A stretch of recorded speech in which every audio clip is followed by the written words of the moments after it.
undershorts, Stanley. They're torn. It's not going to be formal, Helen. Look, I can't help the hole in your head, but you're not leaving here with a hole in your shorts. You're still mad at me because I'm taking this trip, huh? Mad just because you prefer to spend your night looking at some godforsaken piece of desert instead of at me? Desert? You call this property a desert? Look at this. Look. See the hotel? See the swimming pool? See the tennis courts? Where? Right there where it says Artist Conception. It's a long way between conception and birth, you know. Why do you have to bring sex into everything? If I don't, who will? Well, it looks like nothing now, but that's why I can get it so cheap. You see, that's the trick. You buy low and you wait for it to go up.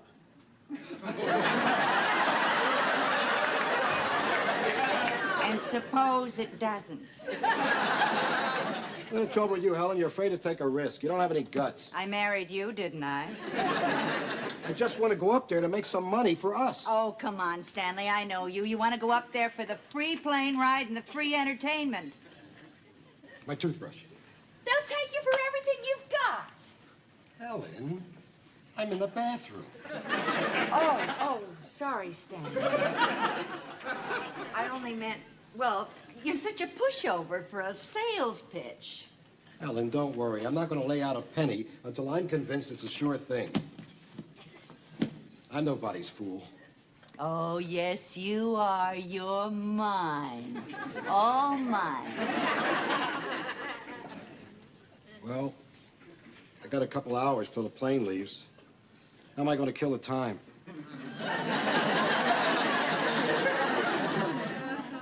Does this give you any ideas? Yeah, I forgot my aspirin.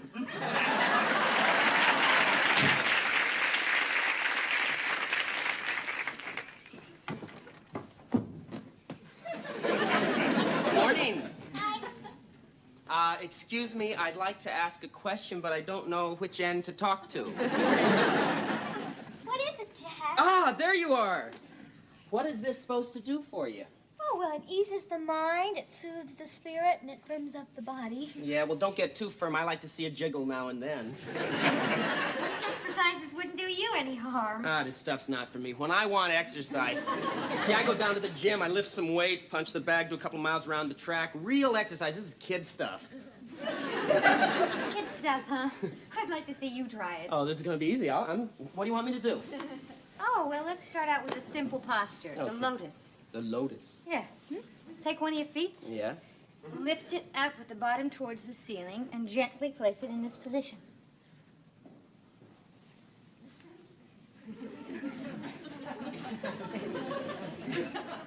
It's easy. Okay, now take the other one and do the same thing, gently.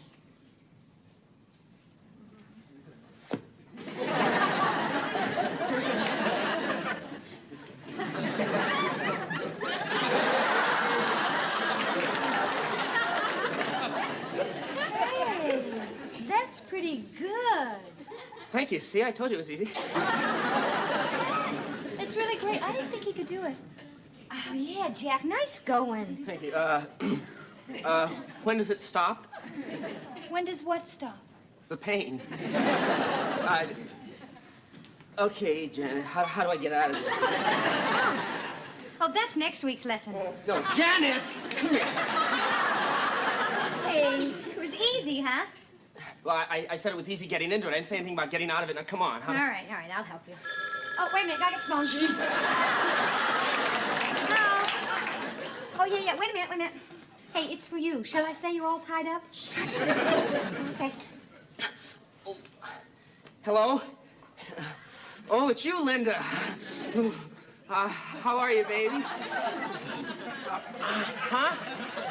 How come I sound so passionate this early in the morning? Oh, well, I guess it's because I'm talking to you. I can't help myself.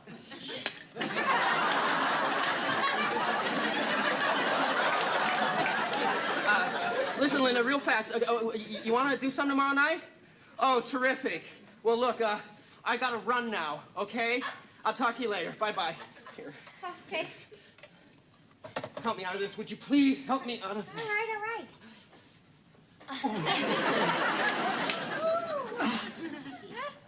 Oh, he's...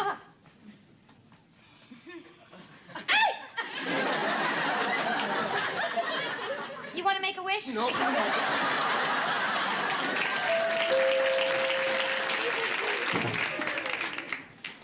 Oh, good morning, Chrissy. Hi, come on in. I hope I'm not interrupting anything. Oh, no, we're just exercising. Oh. Did you lose something, Jack? Yeah, my circulation. What's new, Mrs. Roper? Oh, Stanley's leaving me. Oh, Mrs. Hold the congratulations. He's only going to be gone overnight, a business trip. Oh. So tonight I'll be free as a bird. Have the house all to myself. Be able to do anything I please. Oh, that's nice. What do you plan to do? I plan to be terrified. Oh, Janet, I hate being alone. It scares me to death. I jump at every little noise. Oh, gee, well, listen, why don't you get somebody to stay overnight with you? Well, I wouldn't want to impose. That is no imposition. A real friend would be glad to do that. Oh, thank you, Janet. I accept. What? You're a real friend. Oh, but Mrs. Oh, Roper... I'm so excited. Just imagine. Tonight I'll have someone to talk to. That was very nice of you, Janet, to volunteer like that. But don't worry about us. Chris and I will think of something to do. I'll bet you will. What do you mean? I'll bet you will. I know what she means. I know what was going through your wicked little mind when you said, I bet you will. You think that the moment you're gone, I'm going to grab Chrissy like this and bend her over and smother her with kisses and then pick her up in my arms and throw her on the couch and then who knows what. What? Is that the kind of guy you think I am? Yes. Well, I'm not going to stand here and be insulted. I'm leaving. Oh, yeah? Where are you going? Well, I got to do some fast shopping for a very special dinner for two.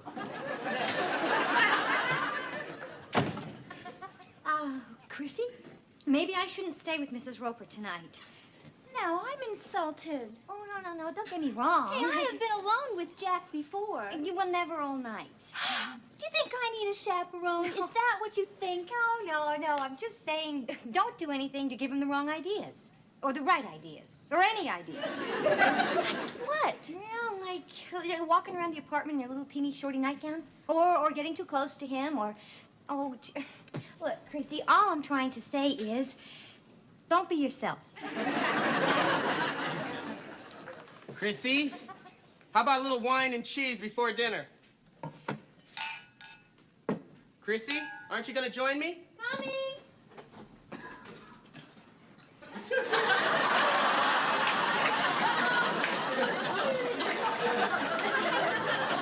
Chrissy. I know, I look icky, don't I? No, you look wonderful. I do? Yeah, natural and real. It's such a refreshing change. It is? Those curlers, oh, Chrissy. Reminds me of my first girlfriend. I was crazy about her. You were? Oh, yeah. Every time I came to her house, she had these curlers in her hair. It really turned me on. They did? You know something, Chrissy? I love it when you're not afraid to be yourself in front of me. It makes me feel so much closer to you. It does? Yeah. Come on, sit down. What are you doing? I'm reading. Well, isn't that kind of rude? You said you liked me to be myself. Well, yeah, but I didn't mean to pull out a book and Hey, start... but I'm at the most exciting part, and I just can't put it down. A visitor's tour of Sacramento?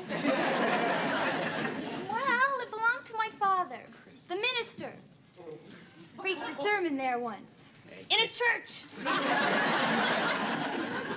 You know something, Chrissy? Even when you're rude, you're cute. I am?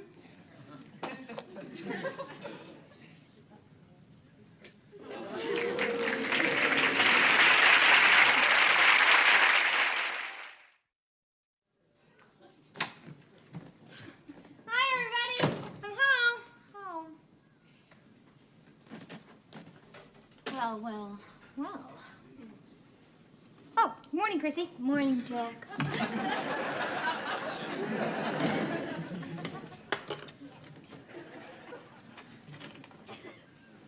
Hi, Janet. Hi. Well, we had a pretty exciting evening. That's nice. Yeah, I mean, Mrs. Roper and I had quite an exciting evening. I'm glad. Where's Jack? He's in the bathroom. Oh. Yeah, I mean to tell you that Mrs. Roper and I had a pretty exciting evening. Yeah, we played dominoes for about 4 hours. Which reminds me, I still owe Mrs. Roper 1,700 matchsticks. That's nice. Yeah, and we talked. Yeah, yes, we did. Did you know that Mrs. Roper's mother was a dressmaker? Yes, yes, she was. Yeah, you know, when Mrs. Roper married Stanley, her mother made all the bridesmaids' gowns for the wedding. All in black satin. That's nice. Chrissy, is something wrong?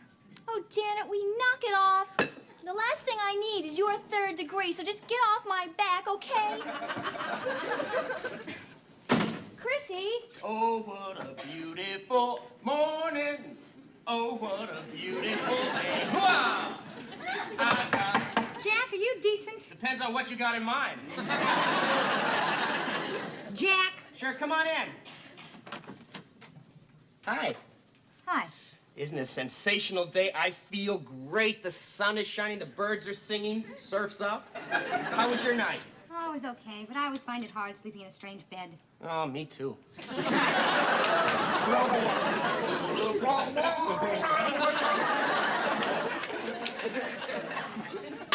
So, what did you do? Oh, nothing much. You know, it was very quiet without you around.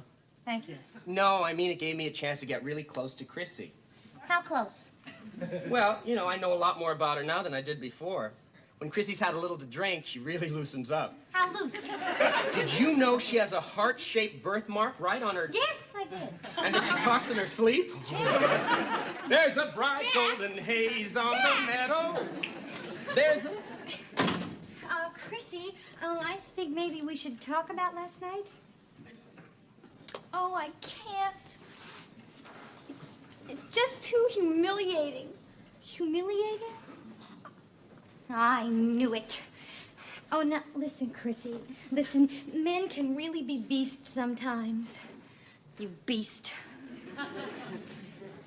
How did it start? Oh, it started out real nice. And then we had some wine. Oh, boy, does he know his onions. Oh, no, we didn't have any onions. We had some cheese. No, Chrissy, what happened after the wine? We talked. And? He kissed me on the forehead. Before or after? Instead of.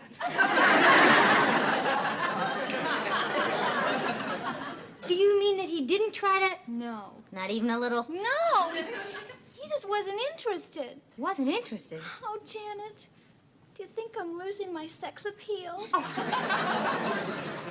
Come on. Well, he didn't try anything all night. Well, Chrissy... Oh, I am losing my sex appeal. Well, what did you want him to do? Nothing. Well, that's what he did. Well, at least he could have tried. Well, would he have succeeded? Of course not, but he didn't know that. You're right. Men are really beasts. Beast!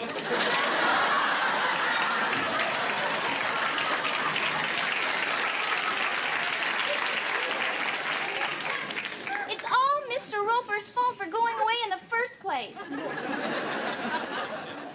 Fun? Helen, I'm not having any fun. No, what do you mean it sounds like fun? No, that's some crazy party in the next room. Kept me up all night. As a matter of fact, I called the police to complain about it. I'm not a spoiled sport. Do you know I had to drink 7 cups of cocoa to get to sleep? And then I couldn't sleep because I kept going to the bathroom. What? The property. Yeah, I saw the property. It's a very nice piece of desert. But the one thing I can't figure out is where they're going to get the water from.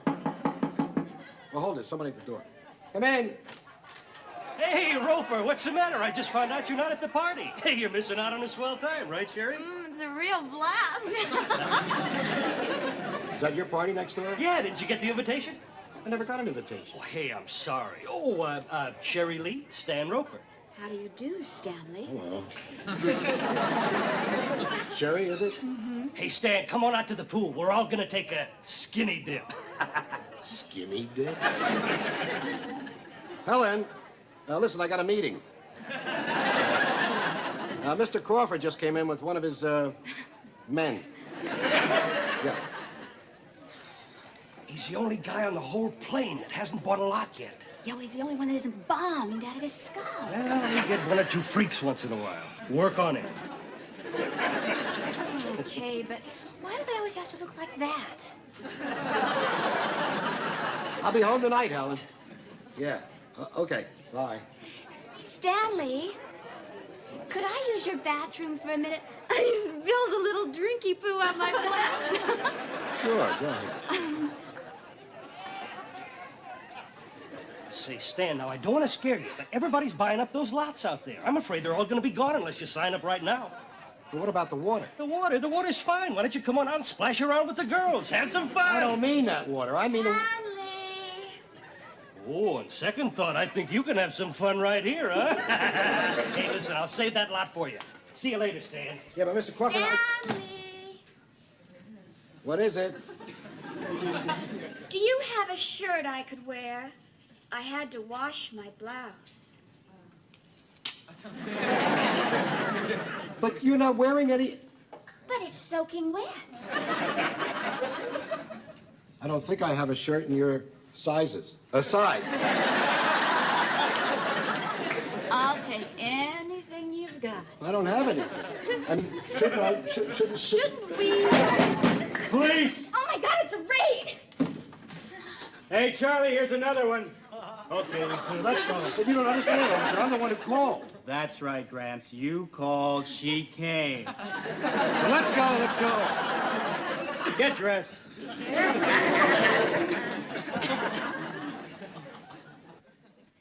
That's right, Linda. Where do you want to go tonight? Jack, please. Listen, Linda, I have to go. Can you call me back in a little bit? Oh, thanks. Okay. Bye-bye.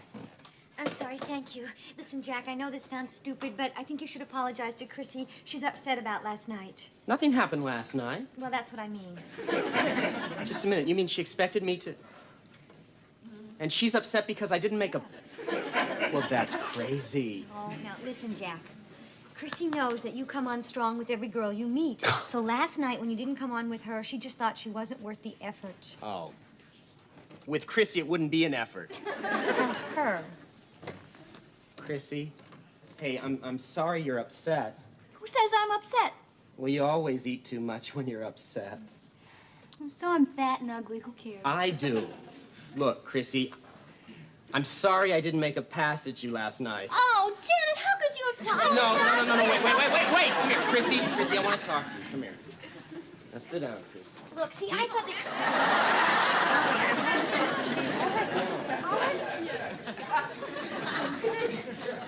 Chrissy, she told me because she loves you, and I love you. I mean, I don't love you. I love you in a like you kind of way. You know, when I say I love you, like, I mean, with it. Chrissy, I thought we had a great time last night. Maybe it could have been even better. Maybe I would have tried to get it on with you, but I'm seeing Linda now on a regular basis, and I can't help it. I guess I'm a one-woman kind of guy, you understand, one at a time. It is not important. It is important. Why, if I wasn't dating Linda, I'd have been all over you last night. Oh, yeah, I would have thrown you on the sofa and ripped off your clothes and attacked you like a mad dog. Oh, Jack, thank you.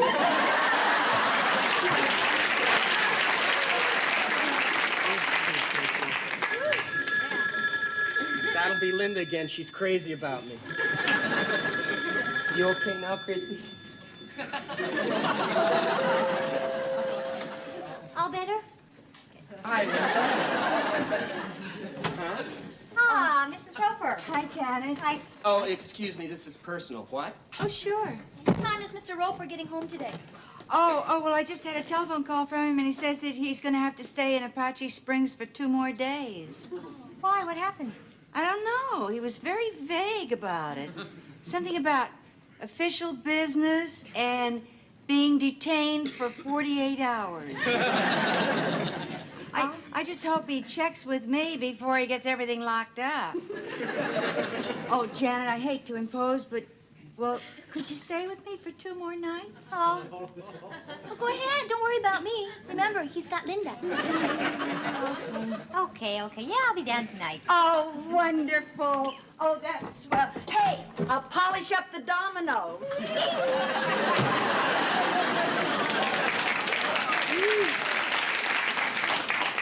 I forgot about the dominoes. Boy, that Linda. I'm thinking of breaking it off with her. She said something I didn't dig. What? She said, get lost. She's found another guy. Well, anyway, you're looking at a free man, girl, so what's on for tonight?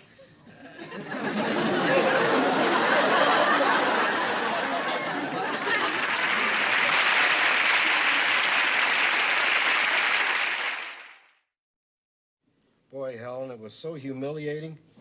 I mean, being carried off like a criminal with that girl. I'm so glad to be home in my own bed, my own pajamas, my own cocoa. And your own wife? Oh, yeah. Yeah, that too. Stanley, was she pretty? Oh, I don't remember. You don't really? Of course not. I'm a happily married man.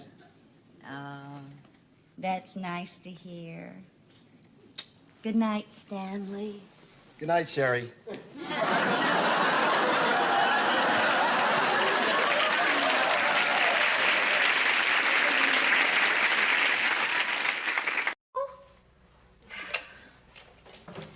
Janet, the phone's not working. Oh, yeah, Chrissy, I know. When are you going to get it fixed? Oh, well, wait a minute, Chrissy. Wait a minute. Why should I be the one to have it fixed? Because you always take care of it. But the telephone has never been out of order before. No, but the TV was. Right, Chrissy. As a matter of fact, I did call, and the telephone company's going to send a man over. Oh, I knew you'd take care of it. When's he coming? This afternoon? This afternoon? I can't wait that long. I'm expecting a call from my date. Oh, yeah? Who are you going out with? Well, I don't know. He hasn't called yet. You know what, Chrissy? I kind of like it this way. I mean, it's nice and quiet for a change. Oh, Janet, I can't live without a telephone. Oh, please. People got along for thousands of years without a telephone. Now, what do you suppose they did? Probably sat around wondering what the yellow pages were for. Girls, you will never believe what just happened. What? Well, I was jogging along. I don't believe you. Neither do I. Okay, if you don't want to hear about the naked girl I saw. Wait, what? What naked girl? I don't know her name. I was running along the beach and I turned and said hi and then I tripped over another one. Another naked girl? Yes, everyone on that beach was nude. They weren't wearing anything? Right, that's nude. That's good. No, they were just wearing suntan lotion. Can you imagine? Everywhere I looked, all I saw were shiny hills. You mean right down here on our beach? Now, come on, Jack. You're putting us on. It's true. I spent the last half hour talking to a naked redhead. Just to make sure. I don't understand. I thought they had their own beach. Yeah, Chrissy, they were thrown off it and they had to move to ours. They're fighting for their rights. They got picket signs and everything. It's a big demonstration. You mean that it's really organized? Yeah. There were nude men down there, too. There must have been. Boy, Chrissy, I can sure think of a few people in this neighborhood who are not going to like this. Why? People have a right to sunbathe nude if they want to. Oh, yeah, of course they do. Taking their beach away from them was wrong. I agree. And I think they should be supported in their fight. Right. Well, good. Let's go down and we'll help them, okay? Right. We'll show them we're on their side. All right. We can take our clothes off when we get there. Wrong! Take our clothes off. Yeah, you can't pick it with your clothes on. Why not? It works for the Teamsters. Janet, it's a nude beach. That's the whole point. Yeah, but naked. Chrissy, you wouldn't be embarrassed? No, it's for a good cause. Well, send him a donation. Janet, this is an emergency. Chrissy. Like going to the doctor. I mean, you wouldn't be embarrassed taking your clothes off in front of the doctor, would you? Well, no, just think but... of all these people then looking at you as doctors. Chrissy. How do you do? My name is Dr. Tripper. Oh, Jack, look here at this. No, Chrissy, no, I can't do it. Hey, Chrissy, I'll go with you. Forget it. Wait a minute. You mean you'd undress in front of strangers, but not in front of moi? Right. That doesn't make any sense. Of course it does. If they see me nude, it doesn't matter because I don't know them and they don't know me and I don't know who's seeing me and they don't know who they're seeing. But I know you and you know me and I know who you'll be seeing and you know who you'll be seeing and both of them are me.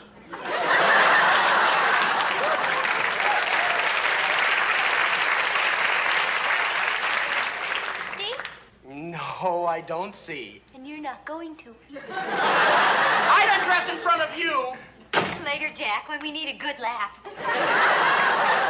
Hey, look who's talking. I know you'd never go to a nude beach, Janet. Oh, yeah? And what makes you so sure? Well, you don't do wild things like that. You're not the type. Oh, really, Jack? And just what type am I? Oh, come on. You know, you're solid, reliable, dependable. You make me sound like a used car.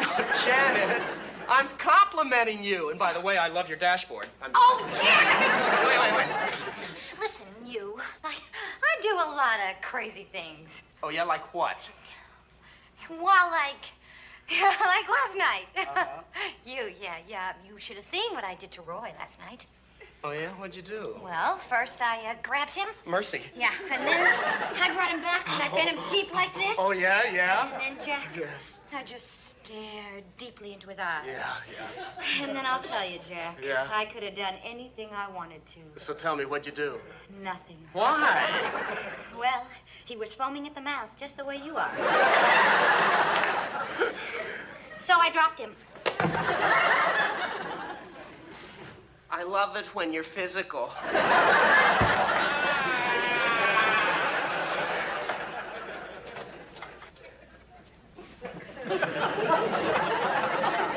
Hi, Stanley. Hi, Alan.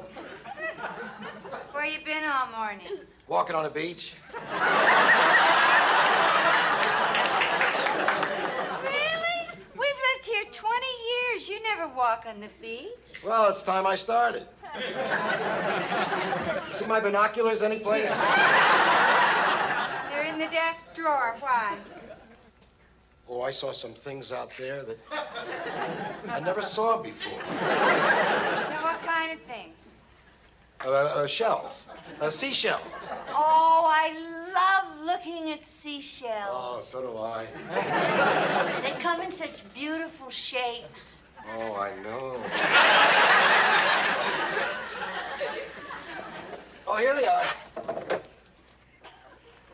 So where you going now? To look at some more shells. With binoculars? Well, sure. See, this way you can look at them without disturbing them. What? It's ecology. You know, save our seashells.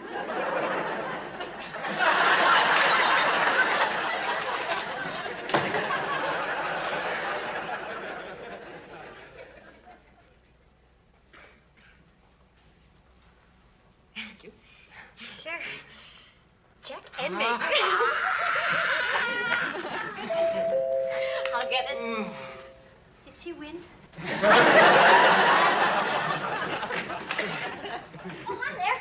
Janet, Hello, Darian. How are you? I'm just terrific. Hi, Hi, gang. Hey, what are you doing here? I thought you'd be spending all day at the beach. Oh, come on, Jack. That's the minor leagues. A bunch of naked chicks standing around is no challenge for a guy like me. They all turned you down, huh? Every one of them. Well, how about a game of chess with the champ? Oh, no, thanks. I just dropped by to invite you lovely people to brunch. What?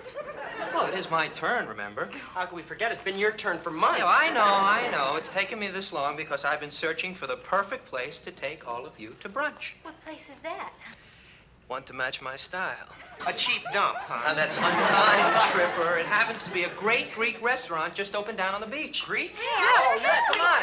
Great atmosphere. Oh, no, wait, guy, we can't go. There's a telephone. Oh, yeah, she's right. You see, there, our phone's out of order. We have to be here and let the repairman in. All three of you? It only takes one person to open the door. Yeah, but who wants to do it? Yeah. Well, Janet will take care of it. You can always count on Janet. Yeah, well, we'll bring her back something to eat. Hey, Chrissy. We'll bring Hey, you back. Jack. Are you sure you don't mind? Mind? She loves doing things like this. Good old reliable Janet. Love you.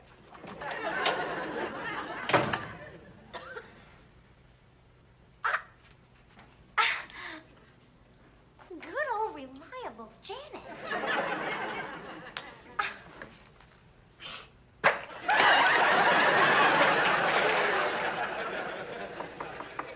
It's open. Come on in. Hi. Oh, hi, Janet. Oh, Mrs. Roper, could I please ask you a question? Oh, sure, honey. What is it? Am I reliable? Of course you are. That's a terrible thing to say. Don't you see, Mrs. Roper? Reliable is dull, and dull is boring. Boring's no fun. What, do you like people who are dull and boring and no fun? I must. I married one. I'm tired of being taken for granted. Oh, I know what you mean. I don't want to sit around and wait for the telephone man. I want to go out and do something that's wild and crazy. Me too. I just don't know what it is yet. I do. But it doesn't help. Oh, hi, Janet. Oh, hi. Where are the other girls? They are down at the beach, Mr. Roper. They went down there to try out that new Greek restaurant. Oh, speaking of beaches, Stanley, how's your new hobby coming along? Oh, fine. I saw some beauties today. Oh, Stanley's been out all day looking for seashells. Oh, yeah? We got tired of the nude beach? Nude beach? Didn't Mr. Roper tell you? Yeah, hey, our beach has gone nude. Really? I didn't notice anything. So you've been out looking for shells, huh? What kind of shells, Stanley? Blonde bombshells? I'm a married man, Helen. I mean, what am I going to do with a beach full of naked women? Good Lord, he's even forgotten that. Will you listen to me? Now, you listen to me, Stanley. Now, don't you go near that beach. I find one grain of sand in your shoes and you're gonna get it. Whatever you say, Helen. I want to go take a nap. No. You think you're being taken for granted. I know, it's awful. I have everything those women on the beach have. Oh, of course you do. And he doesn't need binoculars to see it either. Oh, Mrs. Roper. Mrs. Roper, I think you've hit on the answer for both of us. I have? Yes, yeah, remember we were talking. We said we want to do something wild and crazy? Yeah. Well, all right. Let's go down to that nude beach and let's join the demonstration.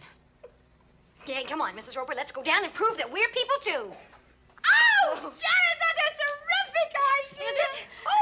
Oh, yeah, absolutely. Yeah. All right. Hello. What are you doing? I'm writing a note to Stanley. Why? If I'm going to do something behind his back, I want him to know about it. Oh, let's go. Oh, my glasses. Your glasses, I just thought you used those for driving.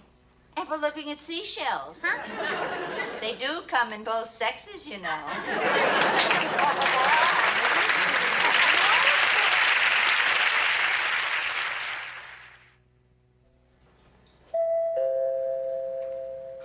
Helen, will you answer the door?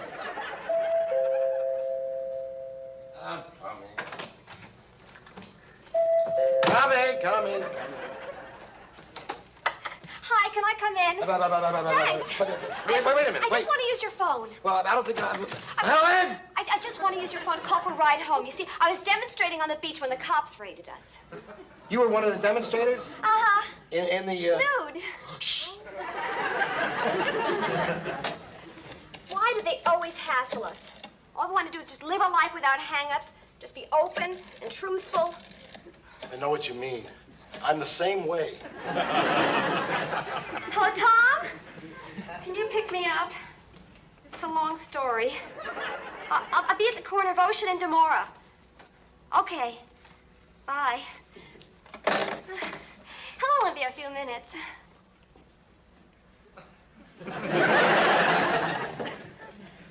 Can I get you anything? Coffee? A raincoat? No, thanks. What a day. You know something was incredible on that beach? Sure was. I mean, was it? You know, some weirdos actually came down there just to stare at us. You're kidding. Some of them even had binoculars. You know, you look familiar. Haven't I seen you someplace? No, I've never been there. Didn't I see you earlier today? You might have. Were you in church? You're cute. Hey, listen, you know, it's a little hot in here. Do you mind if I just take this Oh, off? no, please don't do that. Don't do that. Something the matter? No, nothing. Wait a minute. Did you say the police arrested everybody at Nude Beach today? Oh, yeah, mostly the women. My wife was there. She's a woman. Did you see her? Tall, redhead. Looks like her stockings are hanging down, but she's not wearing any. She's probably in jail right now. Come on, let's go. Oh, excuse me. What am I going to tell my guy? Just don't tell him you were ever in here. Oh, excuse me.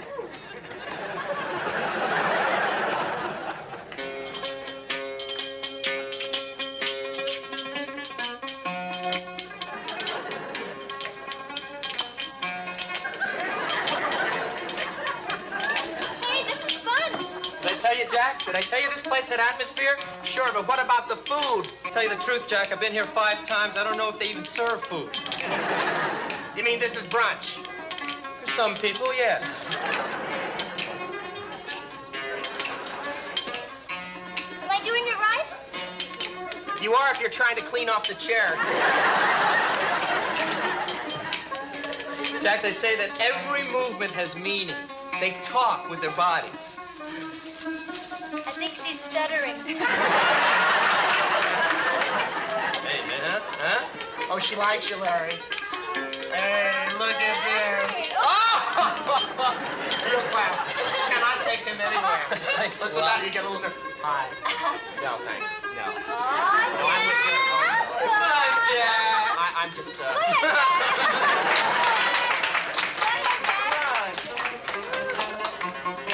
don't know.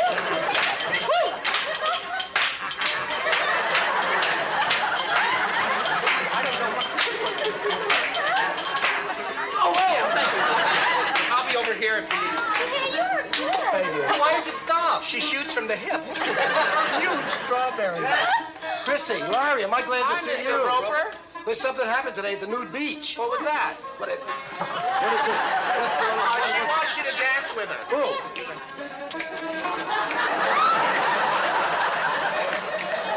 Oh, my God. I don't think you understand. See, I'm just visiting. I don't work here. I think you better dance with her, Mr. Roper. Yeah, but you better let her lead. Yeah, but I wanted to tell... Don't hold back. All right.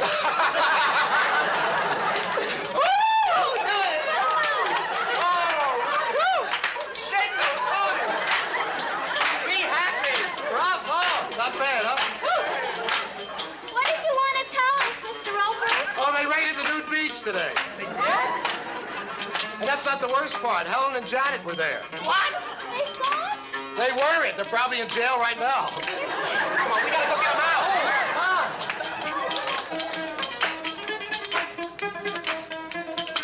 Hey, wait for me. Here, thank you very much. I appreciate it. Let's keep in touch.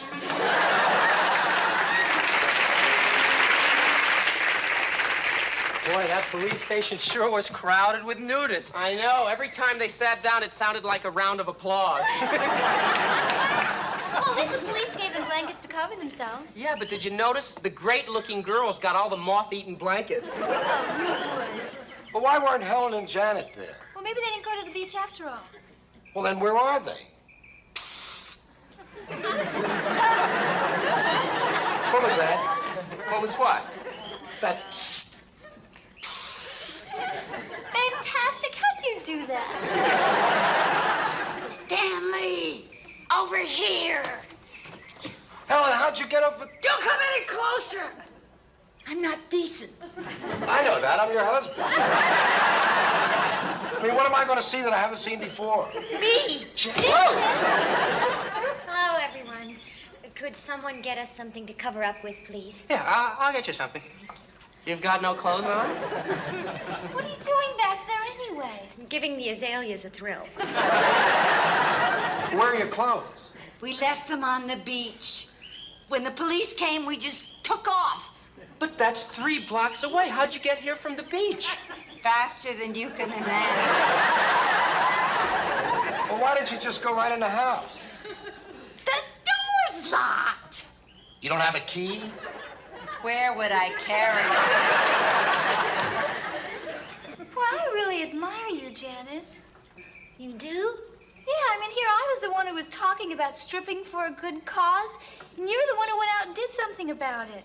You bared your soul. Among other things. I guess I'm just a talker, and you're a doer.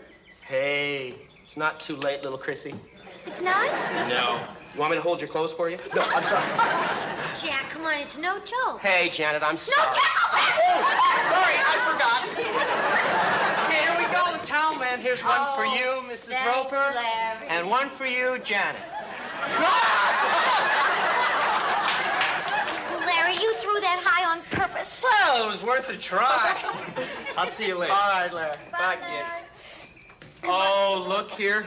Here's Leia and Lana, the 2 Hawaiian pineapples. Oh, sorry.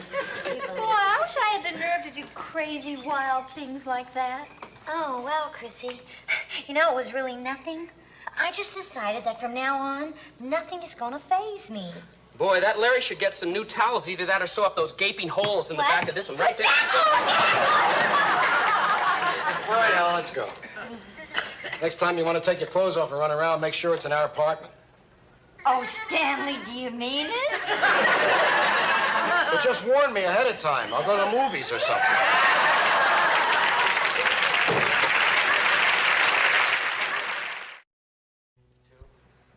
Jack, Jack, I still think that we should have waited for the phone man. Yeah, the note said he'd be here on Monday. Look, any idiot can fix a phone. It's very simple. The red wire goes there, the green wire goes there, and the black wire shouldn't be touched.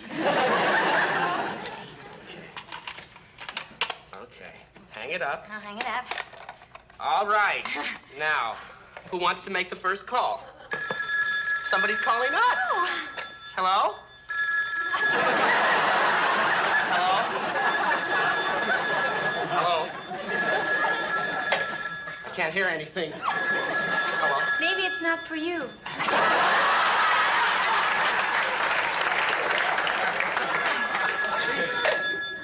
What do we do? I'm sure you'll think of something. Yeah, any idiot can fix a phone. Night, Jack. Bye, Jack. Shut up.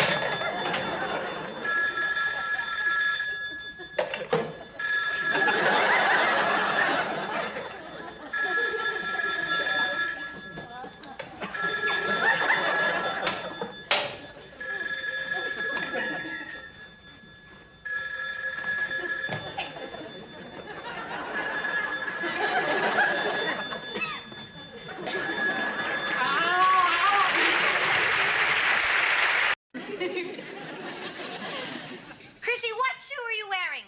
The left one. Then you must be looking for the right one. Well, of course I am. Why would I be looking for the wrong one? True, true. How stupid of me. Sometimes it sure takes you a long time to figure things out. I'm sorry. Janet, please help me. I've been looking and looking and looking, and I can't find it anywhere. Okay, look, just say to yourself, if I were a shoe, where would I be? And then go there. That's good. If I were a shoe, where would I be? Janet! You did it! I found it! Oh, come on, Chrissy. Don't kid me. You knew where that shoe was all the time. No, I didn't. Are you trying to tell me that my dumb system worked? Yeah. But, Chrissy, that's crazy. No, it isn't. When I was asking myself, where would I be if I were a shoe, I looked down and there was my shoe sticking out from under the couch. Oh, well, then mean you didn't need my help? Oh, of course I did. If it weren't for your question, I wouldn't have been looking down. Chrissy. I would have been looking straight ahead like this. Oh, okay. And if I'd been looking straight ahead, I never would have found my shoe. Chrissy, yeah, would you just drop it, please? So I just want to say thank you. Oh, Chrissy, look, forget it. Boy, some people sure can't accept a compliment. Oh, I'm sorry, Chrissy. I'm real glad you found your shoe. Have you seen my brown belt? Wait, how come you're making such a big deal over a blind date anyway? It is not just a date, it's business. This Walter Nessel is one of our company's big executives from back east. So how come you got stuck with him? Oh, he has a day layover, and my boss asked me if I'd take him out for a bite. Or at least a hickey? Are you going out tonight? Oh, no, no. Why? Well, there's a great movie on TV and a terrific book I'd like to finish. And nobody asked me. You should have let me know. I don't want to go out with you. No, I mean that I could have... Oh, my date is right here. It's right on time. Good evening. Oh, how thoughtful. Instead of flowers, he brought a friend. Oh, come here. Look, Janet, there are two of them. We can double date. Oh, no, I don't. Oh, she's a little shy, but when she gets going, she's dynamite. Go get dressed. Hurry up. Now, Walter, you and, Ma'am, we're... Excuse me. Hello? Oh, hi, Walter. Oh, no, you're not late. You just got here. Jack, you're both here. Oh. Excuse me. Janet. One of these guys isn't Walter, and neither is the other one. Oh. Well. Who are you? We're with the FBI. The FBI? Yes, ma'am. You can put your hands down. I'm Special Agent Roth, and this is Special Agent Banny. Oh, well, I'm sorry. I thought you were Walter because he's from back east, and out here only nerds wear clothes and haircuts like yours. Take your time. Wait a minute. Hold on just a second. I mean, you could have gotten those badges out of a bubblegum machine for all we know. Let's have more than just a quick flash. They could be just a couple of clowns who... Pretty badges. Chrissy, just calm down. I'm calm. We're looking for a Jack Tripper. Jack? You do know him, don't you? Well...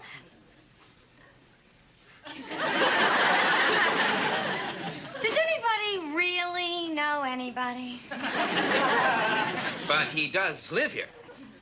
Well, does anybody really know where anybody lives?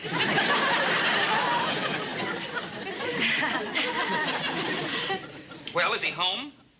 We don't know where Jack is. No, Jack's always on the run. On the go. Yeah, he goes all the time. Could you tell us why you want to see him? Well, it's a federal matter. Do you know of his association with a B. Miller? Who's she?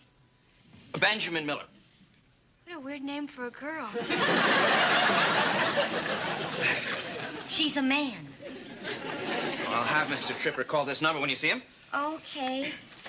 But, you know, it's probably going to be a really long time before we see him. We'll still be there. Chrissy, I don't believe it. The FBI. They're after Jack. Yeah. Oh, Janet, Jack's in trouble. We gotta help him. Oh, but how? Well, let's call the police. Get ready for the world's greatest Bavarian cream pie. Jack, look, we are so glad you're here. I have made some brilliant pies before, but this one could bring world peace. Jack, we have bad news. I may be able to challenge the world's greatest pie makers. Jack, please, the FBI was here. Just wait till you turn on your taste buds with this beauty. Jack, the FBI was looking for you. For me? Nothing. I just can't remember any Ben Miller. Oh, I don't think there even is a Ben Miller. Okay. Let's just start at the beginning, and we'll go through all the important things that ever happened to you. Yeah. Jack Tripper, this is your life. Chrissy, do you want to help me or not? Yeah. Then no more. Okay. I'm sorry, Chrissy, but I'm under tremendous pressure here. What with the FBI breathing on my neck? Forget the early years. We'll go right to high school. Okay. Do you remember a Ben Miller from high school? No. Wait a minute. I remember a Susie Miller. Did she have a brother? If she did, I wouldn't be alive today. Okay, what about the Navy, Jack? Maybe you knew him there. Yeah, the Navy. Let's see, my squad was Beckendorf, Carlisle, Morgan, Doyle, Bender, Watson. Wait! Yeah, my commanding officer at boot camp was named Miller. What was his first name? Captain? Oh, no. Jack, come on. I'm sorry, I just can't remember. You can't remember. My old auntie says... Wait a minute. Auntie. Auntie, that's him! His name was Auntie Miller? No. Auntie, like in poker. You know Auntie up? Ben is Bippo. Bippo Miller. We played poker together in the service. Oh, that's terrific. No, it's not. That's why the FBI is after me. Why? About 6 weeks before I got out, they sent us all to a separation camp. There was nothing to do all day long but play poker. Is that what they call war games? Hey, what did I tell you about? Okay. All right, Chrissy, there's no time to be funny. Go on. Go on. See, we got in this big game, and Bippo ended up owing me $100. Well, it just so happened he worked in the personnel office, so he offered to pay me back by moving my discharge up a week. And so, like a jerk, I agreed to it. I think you forgot the ending. No, Chrissy, don't you see? They found out that I didn't do my full time. I'm AWOL. Oh, what's a wall? AWOL, Chrissy, come on. Absent without leave. Oh, don't you see? I'm a deserter. They're gonna court-martial me. I'll get sent to Leavenworth, making big ones into little ones on the rock. I can't do that. I'll go berserk. I'll try to escape. I'll jump over the wall, and they'll see me, and they'll shoot me. Oh, Janet, Chrissy, I don't want to die on the prison wall alone. Jack, come on. Just relax. You're probably going to die in bed. And if you do, 10 to 1, you won't be alone. Jack. That's them! Jack, we're all done. It's just my date. Oh, I forgot it was still coming. Oh! Hide! In the kitchen. No, that's the first place they'll look. Everybody knows how much I like to cook. My bedroom. No. That's the second place they'll look. Everybody knows how much you like to... You're right, yeah. Your bedroom.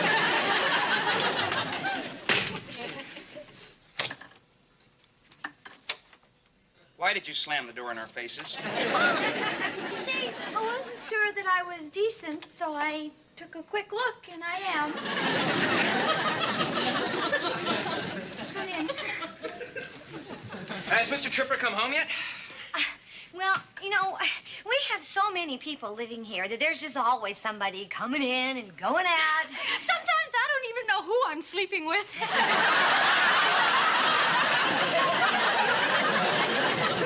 Well, what she meant to say was that she shares her room with so many other girls.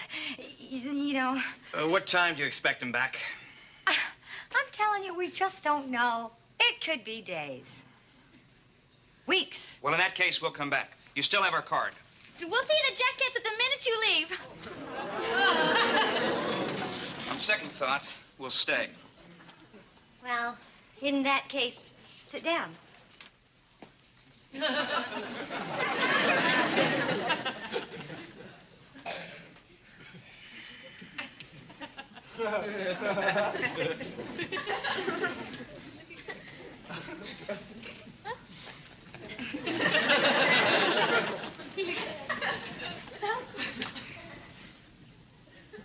Well,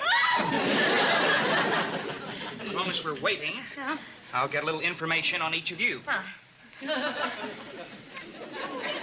Your name is... I have to make my bed.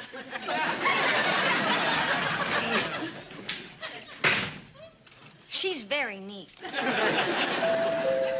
I'll get that. Excuse me. That may be Tripper.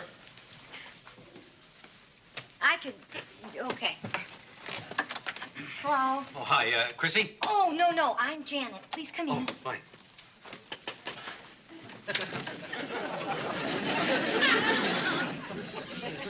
Mr. Tripper? Oh, no. I'm Walter Nessel from New York. I have a date with Chrissy. Who are you? The FBI. Can we see some ID? Oh, anytime. Okay. Well, I've met protective fathers, but isn't this a bit much? No, Mr. Nessel. They're not here for that. Come and sit down. Oh. They come around often? Every now and again. Oh. Well, you know how security buildings are. Oh, yeah. I'll just hint to Chrissy that she should hurry. Okay, fine, thank you. Chrissy, your dad's here!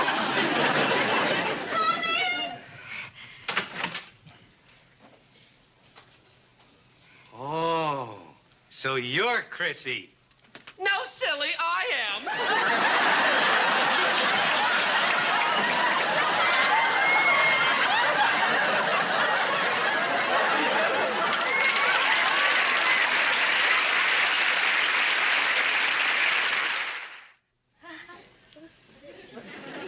I tell you, Chrissy, it's going to be a real pleasure taking you out. Oh, you don't know how happy I am to get out. Now go out. Doesn't Chrissy look pretty tonight, Janet? Huh? Oh, yes. Yes, she's... Try stunning. I'm stunned. Come on, Chrissy, let's break out of here.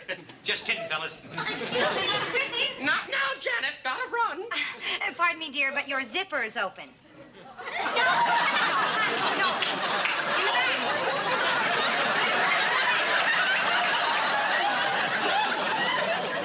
Allow me, sweet meat. Watch it, creep. I mean, my shoulder. Excuse us, sir. Yes. Oh. Walter, I think they want you. Would you mind waiting for a minute? No.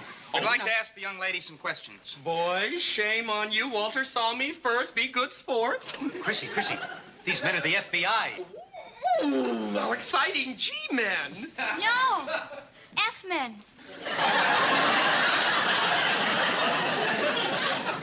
Do you know Jack Tripper? Oh, yes, Jack Tripper and I are very close. What can you tell us about him? Oh, nosy. Just trying to do our jobs, ma'am. Well, all I can say is, to know him is to love him. Isn't that right, girls? Yes, he's very lovable. In spite of his looks. What else can you tell us about him? Well, that's about it. Come on, Hershey, let's trot. Nessel. Whatever.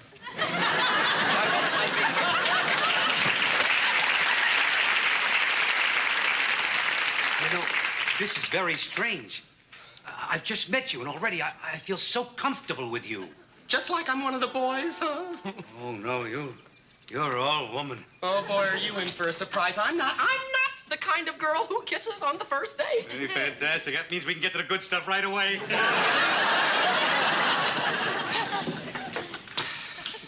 Does something seem not quite right to you? Yeah.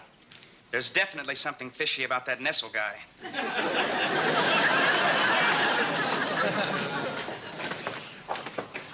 Oh, no.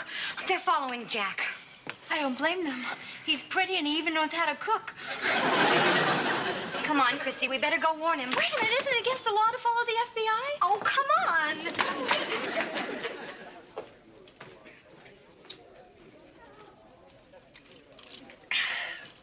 Another scotch, Jim. Aren't you having a little more than usual tonight, Larry? It's medicine to help me get over Lucille. I can't believe she walked out on me. Yeah, but She was one of a kind. I worshipped her, Jim. And right from the start, I knew she was the only girl in the world for me. Whenever we were together, nothing else mattered. Oh, God, the fun we had. Walking, talking, laughing. That's all gone now. How long did you know her? A couple of hours. Walter, can't we go someplace else? Oh, yeah, sure. But I'm thirsty. You know, it's like one firefly said to the other, let's get a quick glow on.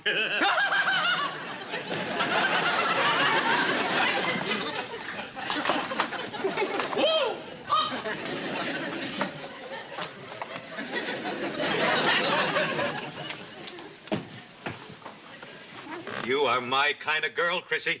Well, I'm not the kind of girl you think I am.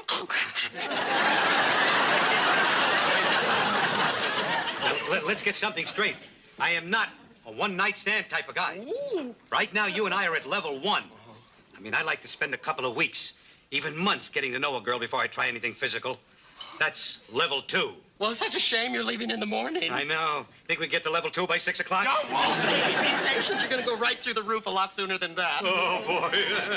Now, listen, I got to go to the little boy's room. But when I come back, we'll have the whole evening to make the earth move. I hope you brought a big shovel. Oh! I love it.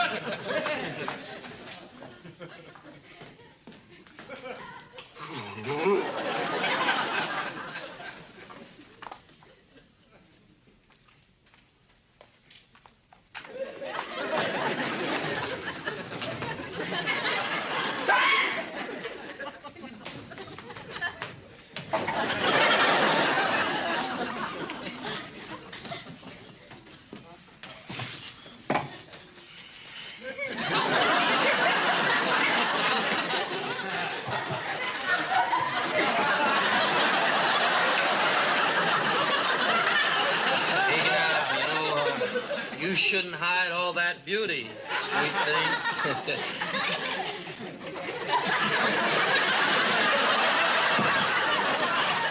So gorgeous and so strong. I never speak to strangers in bars. Then let's become friends. That's my knee. That's my hand. This is my elbow.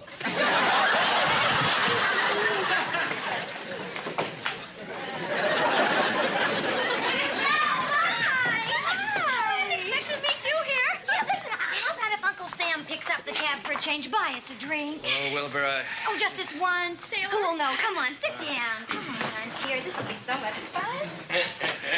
Angel, don't you ever leave me like that again. My whole life passed in front of my eyes. That's because you're swack the room spinning, Larry. Don't you know who I am? The answer to my prayers. Come on, just try and focus, okay? Does the name Jack Tripper mean anything to you? Yeah. Come on. Of course. You're Jack's sister. I should have noticed the resemblance. Larry, you cluck. It's me, Jack. It is you. Does this mean Roper was right? Gosh, you're so cute. Hey, tell me what it is that you do in your spare time. You know, when you're not off chasing down dangerous criminals or enemy agents. I try to get away from the violent world I'm part of. I practice karate, I hunt, I collect guns and swords. So you see, Larry, they're following me, man. You gotta help me. Did you pierce your ears? Come on. All right, what do you want me to do? Just pretend I'm your date, walk me out the door, and take me back to your apartment. And then what? Well, you cousin clown. Okay, sweet pea. Come on, it's time to go now. Oh, come on, honey lamb. Here I go. Up to date. All right, pal, hold it. What do you think you're doing with my date? What? Is he annoying you, darling? Darling? I forgot to tell you, Larry, Walter's my date. Oh, I hope you two will be very happy. Don't leave me. Chrissy, what is this? I've known you less than 2 hours. Already you're two-timing me with this quink? Now, Walter. What did you call me? Fatso? Larry, sit down. Quink. Walter, boys. Believe it. They're fighting over Jack. I wish I knew what perfume he used. We better check that out. Oh, Right. no, it's okay. I'm sure Don't ever call me a quink, okay? Okay, you're a schmurd. A what? A schmurd. Hi. Hello, it's me again. Oh, men always fight over me. It's the curse of being a beautiful woman, I guess. And brains, too. It's not all beauty. No, it isn't beauty. It's headache. Dropped your hat, miss. Oh, thank you. I'm clean, guys. Hi, I'm Jack Tripper. How are you? Look, let me tell you what happened. Look, Okay? Mr. Tripper, I don't know why you're dressed up like that. Well, I was hiding from you guys. Why? We just wanted to ask you a few questions about Ben Miller. Questions? Yes, he needs a security clearance for a government job, and he gave us your name. That's all? Really? You mean you don't want me? No.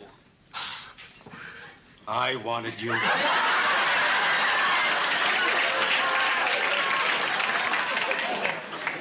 Oh, how I wanted you. Mr. Nessel, I'm Chrissy. Huh? The real Chrissy, the one you were supposed to go out with. Oh, So if you want to go out, we could start our date right now. oh, thank you. But when you've met the girl of your dreams, it spoils it for other women.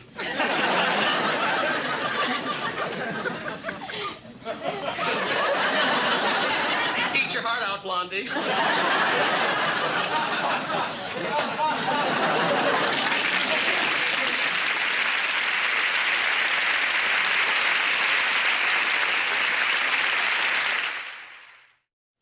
So that's about it. I hope that helped you guys. Bye? Right, bye. Bye. Bye-bye. Oh, what a relief. I'm free. I'm free at last. Come on, let's get out of here. People are starting to look at you very queerly. Strangely, Chrissy, strange. All right, we'll go. We'll go as soon as I get back from the bathroom, okay? Okay, will you hurry? Yeah. All right. What am I going to tell my boss tomorrow? Oh, Chrissy, just tell her the truth. Oh, are you kidding? Even I don't believe it. No, ladies, it was a mistake, okay?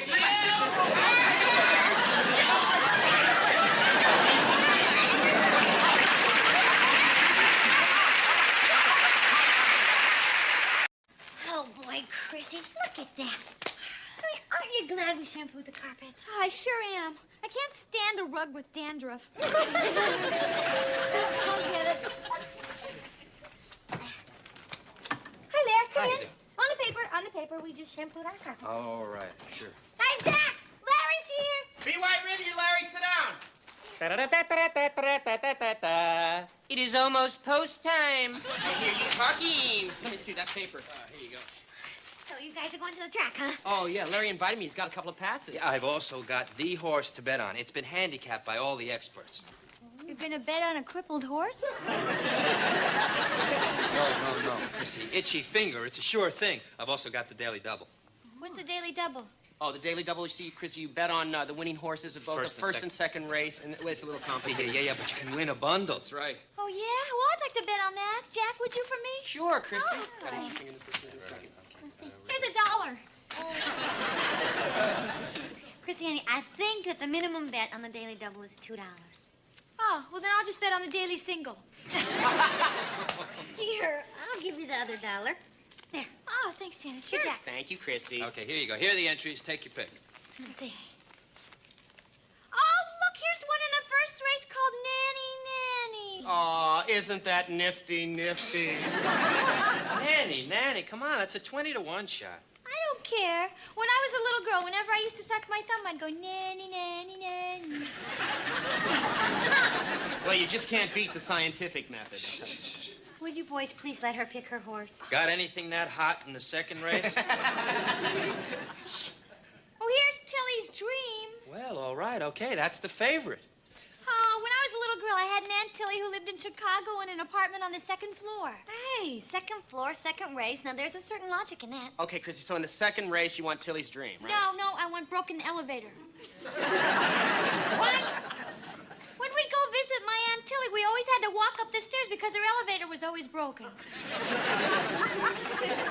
Hey, Larry, let's get out of here before I start going nanny. Absolutely. Can you believe this girl with her... Get off the carpet! Nanny.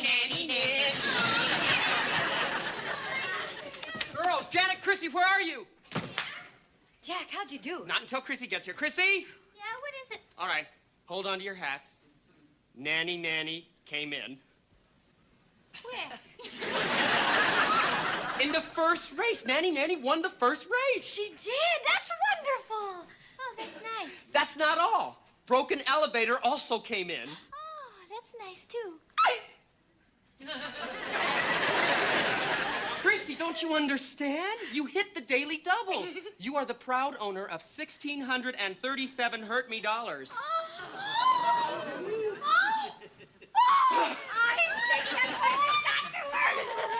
Oh, my gosh, it was so beautiful. And it's so crisp and it's so green. Well, that's because it was just picked. Oh, you won the daily double. I'm so happy for you. Oh, but this isn't all mine. Of course it is. It was your idea to make a bet. Yeah, and you picked the winning horses. How, I will never know, but... Yeah, but I couldn't have done it unless you gave me the other $1. Oh. Janet, we are friends and we are partners and we're going to split this money 50-50. Chrissy, oh! Wait. Jack, you're also a partner. No. Yes, you went to the track and you made the bet we're going to split this 50-50-50. No. Yes, it's share and share alike. We're the Three Musketeers. years. We're like a candy bar. Yes, we are. Some sweets and some nuts. Gosh, what are you going to do with all this money? Well, hey, you know it's going to be a lot less after the fourth musketeer takes his share. What? The tax collector. Hey, you know what? If we're smart, the first thing we would do is take at least 3 months' rent and put it away. Yeah, and we'll still have a lot left over. I know. You know, we should go down to the bank tomorrow and open ourselves up a joint savings account. Yeah, what a good idea, because then it'll be earning interest. And then, whenever one of us needs some money, she can just go down. Or he. He or she. Thank you very kindly. He or she can just go right down to the bank and take out what they need. Oh, yeah. Oh, one for all and over one. Hey! Well, little Chrissy, how's it feel to be a big winner? Oh, gosh, I was just lucky.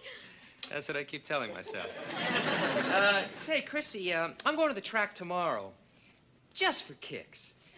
Any other funny things happen to you when you were a kid? Well, once I fell off my brand new sled. You did? Good. Yeah, brand new sled, brand new sled. No horse named And I skinned my knee. Skin knee. No. Ooh! Did you ever get caught in a flood? No. Ah, it's too bad. Swollen River pays 100 to 1. Once I had swollen glands. That's close enough. Go for the gusto, Larry! Janet? Where do we get this? What? Oh, that. I bought it. This Chateau Lafitte Rothschild is $75 a bottle. Why did you do that? Oh, Jack, I just figured, why not have the very best for once? Yeah, but the only people who can afford this are kings, millionaires, and auto mechanics. Jack, all day I was walking around with this little voice inside of me that kept saying, spend, spend, spend. And I kept thinking, yes, yes, yes. Well, I think I may do some spending my own self today. Where's our bloated bank book? It's over there by the telephone. Oh, good. Oh! Did I get you? It's not here. It isn't. No. Get it! Jack, guess what I bought? I think I know where the bank book went.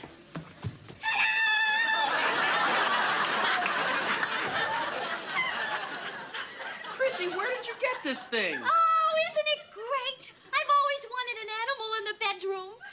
Why didn't you ask me?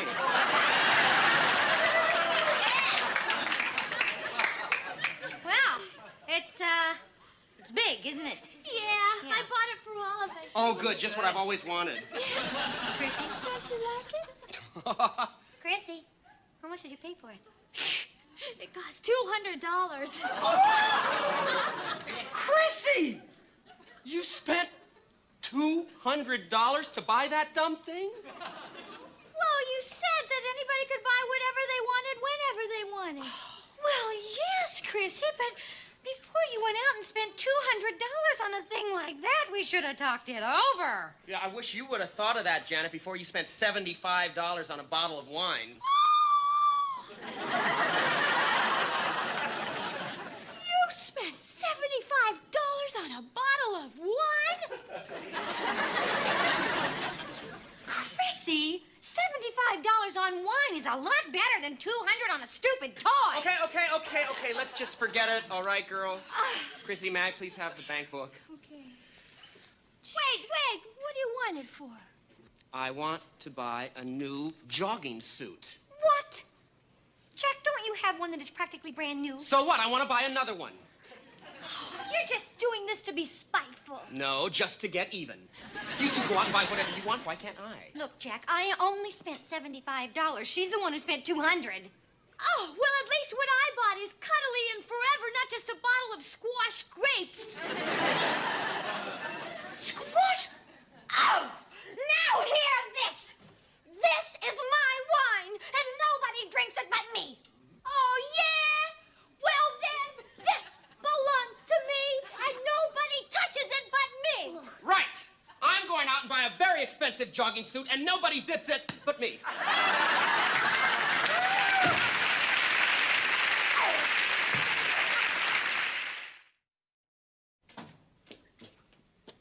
Good morning. That's your opinion. Okay. Is there something you wanted? I believe you're holding my egg. Your egg? Why? Did you put your initials on it or something? Oh, my God, she did.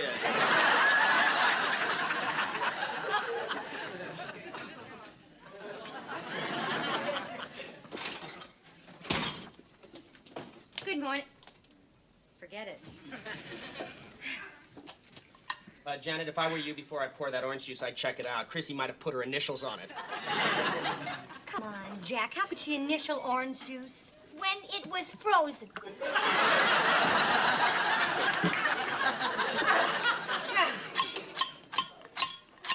Chrissy, cut it out. I can't stand it when you scrape your toast. Oh, I'm so sorry. Chrissy! Oh, well, what else don't you like? Well, I'll tell you what I don't like, Jack. Why do you eat your cereal with a fork? Yeah, Jack. Why do you make railroad tracks with your fork in your farina? I don't make railroad tracks with my fork. You just did. Yeah, why? Why do you make tracks, Jack? It's a little game my mother taught me.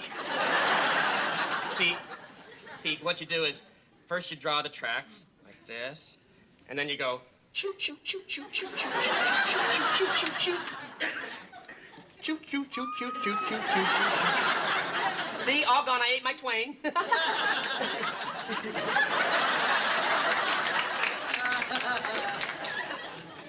Isn't that cute? Yes, it is, Janet. It's better than leaving lip gloss on half-eaten donuts.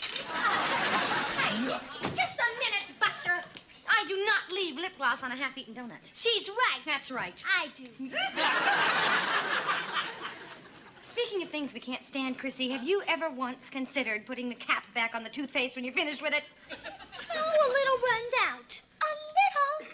It's like being attacked by peppermint worms! Well, excuse me. You'd never do anything like that, would you? You're perfect. Oh! Jack!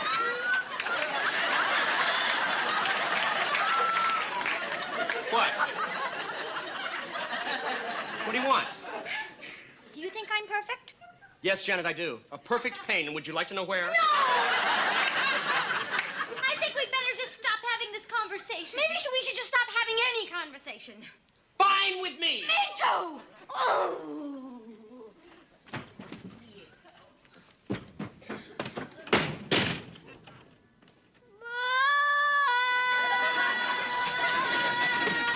Shut up! You two!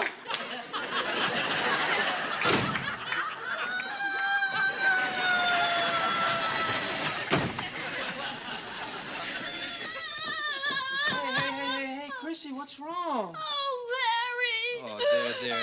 Just lean on this big, strong shoulder. There. Yeah. I guess I was just born to make women feel better. You just tell Uncle Larry his name, and I'll tear him apart. His name is Jack and Janet.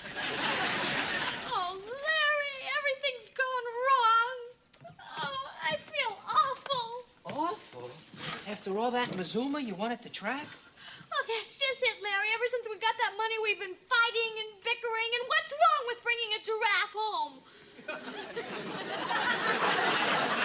Well, nothing if you've got high ceilings. Now we're talking about not talking anymore. I know where you're coming from. Well, of course you do. You just saw me come from upstairs. No, Chrissy. I mean, psychologically speaking. You see, too much money all at once can make you miserable. Personally, I don't see how. Oh, Larry, you know a lot about psychology, don't you? Well, you know what a great man once said. You can fool some of the people some of the time, but a used car salesman gets to fool them all the time. I'm a used car. All right, forget it. Do you think you could help us? Me? No, I couldn't. Wait a second. What about that doctor that Jack went to, to build up his self-confidence? Dr. Prescott! Oh, Larry, thank you so much! Oh.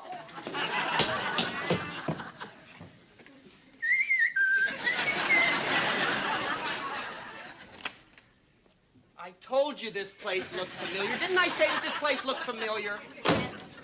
Chrissy, if I had known you were bringing us to Dr. Prescott's, I would never have come. Oh, that's why I didn't tell you. Dr. Prescott said he needed to see all three of us. Chrissy, why did you make me drag this thing along? I felt so embarrassed on the bus. Well, it's part of our problem, and I thought the doctor should see it. Your problem, Chrissy. If you don't mind, I don't need a psychologist. Oh, I forgot. You're perfect. Ooh, I never said that. She never said that, Chrissy. That's right. Janet never said that. Jack, please. I can defend myself. Thank you. Dr. Prescott! Oh, don't let me interrupt, please. Go on with your hatred. Hi, I'm Chrissy Snow, the one who called Yes. on the telephone. That's how it's usually done. Hi, I'm Janet Wood. Former friend. Doctor, hi. Jack Tripp, remember me? It's been a long time since we've seen each other. Yes, I would say too long.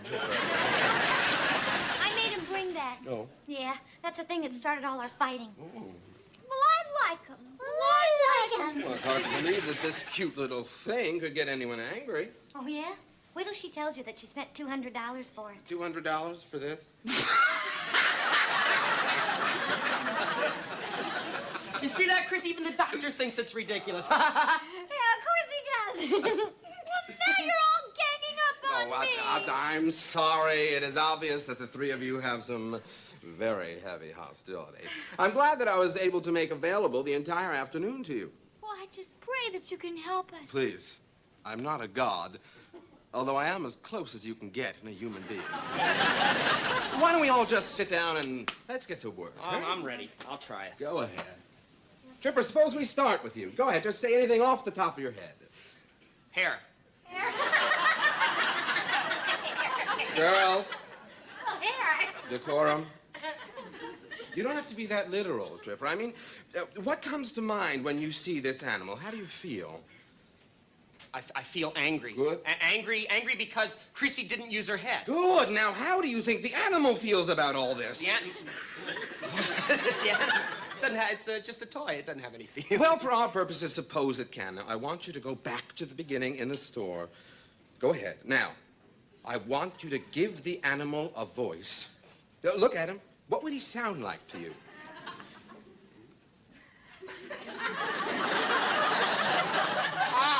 Good, and louder. Louder. Hi. Good, now you're in the store. Why won't somebody buy me? Oh, here comes a blonde lady. She looks like a live one. Hi, blonde lady. If you touch my neck, I'll let you go nanny, nanny, nanny. Jack, you're making me look like a big dummy. Oh, come on. I didn't mean it, all right? Of course you did. Why would you say it? It's what you were thinking. Oh, go on, Janet. What is he thinking? Who? Jack. Why don't you be Jack and show us? Go on. Hey, I can do this. I'm sure you can. Thank you.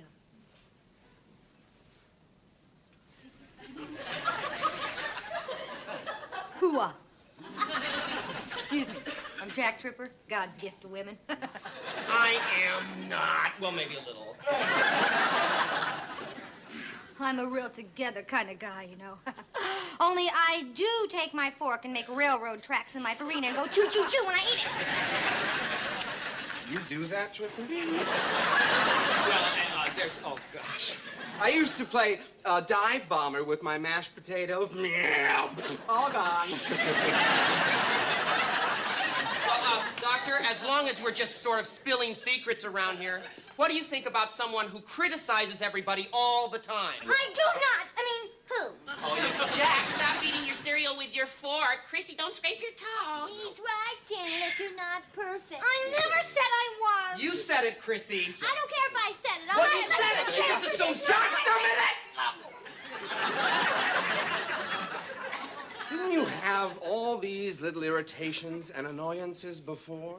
Yes. And somehow you seem to live with them until... The money. Yes, that old devil money has brought out your baser instincts. Here, now, this pillow represents the money, a lot of money. What is the first thought that occurs to you? Let's divide it into 3 halves. Well, why don't we leave it in one lump and then we can Chrissy, that's how this whole thing got started, remember? Well, I don't care. It's my money and we can do anything I want. Chrissy, with it's it. not your money. The doctor said it's all of our money. There's 3 of Stop it! Now, this money is killing us. I'll tell you, do I hate this money? I really hate this money. I hate you. I do too, Chrissy. Let's help her. I hate it.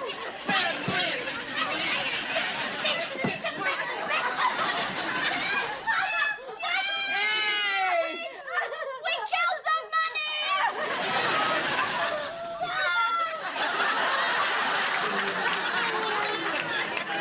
You people are crazy. But you're cured. Look at yourselves. Right, doctor. I feel so good. Me too. Me too. I feel this great. Oh, doctor, you are wonderful. Yeah, well, I know. I bet we never have problems with money again. Hey, I got a great idea. Why don't we all just take the rest of the money and spend all of it and have a ball? Yeah. We can't. Why not? 'Cause I spent it all. All of it? On what? On him. All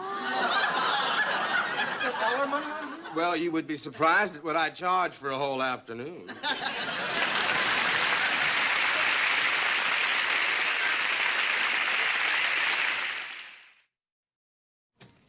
Good morning. Good morning. Now that's what I like to hear. Oh, yeah, and Jack, I made some nice hot cereal for you on the stove. Thanks. Yeah, Jack. And if you want to, you can eat it with your fork. It's disgusting, but go ahead. Janet, if it bothers you, I'll eat it with a spoon. I can always play steam shovel. Dig a ditch, dig a ditch, dig a ditch. Janet, I'm not going to scrape my toast anymore. I know it irritates you. Oh, Chrissy, go ahead. Come on, what's a little scraping between friends? Yeah? Mm-hmm. Oh, okay. You're right, Chrissy. Maybe you better not do that. You know something? I feel so good about the 3 of us this morning. I'm going to make one of my extra special omelets. Oh, great. I think we really learned about what it takes for people to live together. Yeah, we learned a lot about giving and sharing. Yeah, not being petty. Especially not being petty. Yeah. Chrissy, Huh? I thought you said we wouldn't be petty. I did. And what's the big idea of putting your initials on this egg? I didn't. Sure you did. CS stands for Chrissy Snow. No, CS stands for quack shell.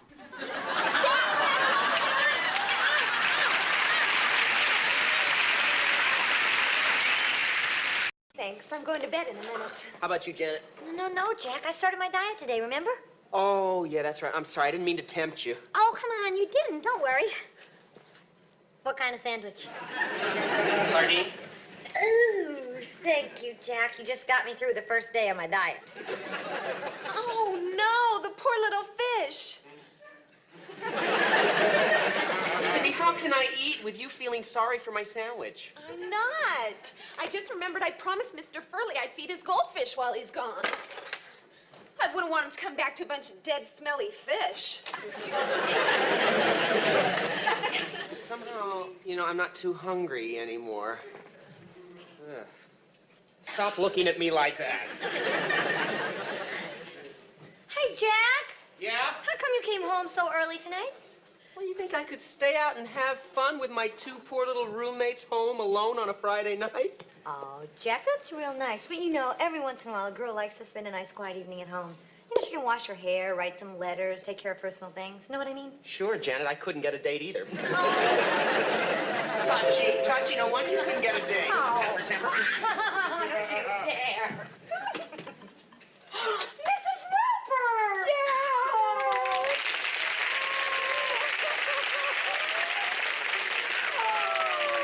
It's so good to see you. Mrs. Roper! Big Mama!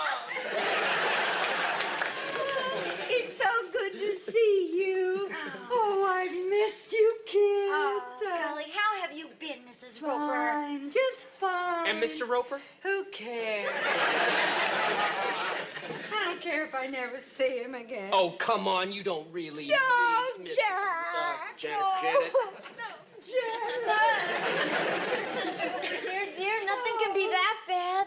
Come on, Mrs. Roper. Come on over to the sofa. Come on. We'll sit down, and then you can just tell us all about it. I don't know what I'm thinking of, barging in on you like this.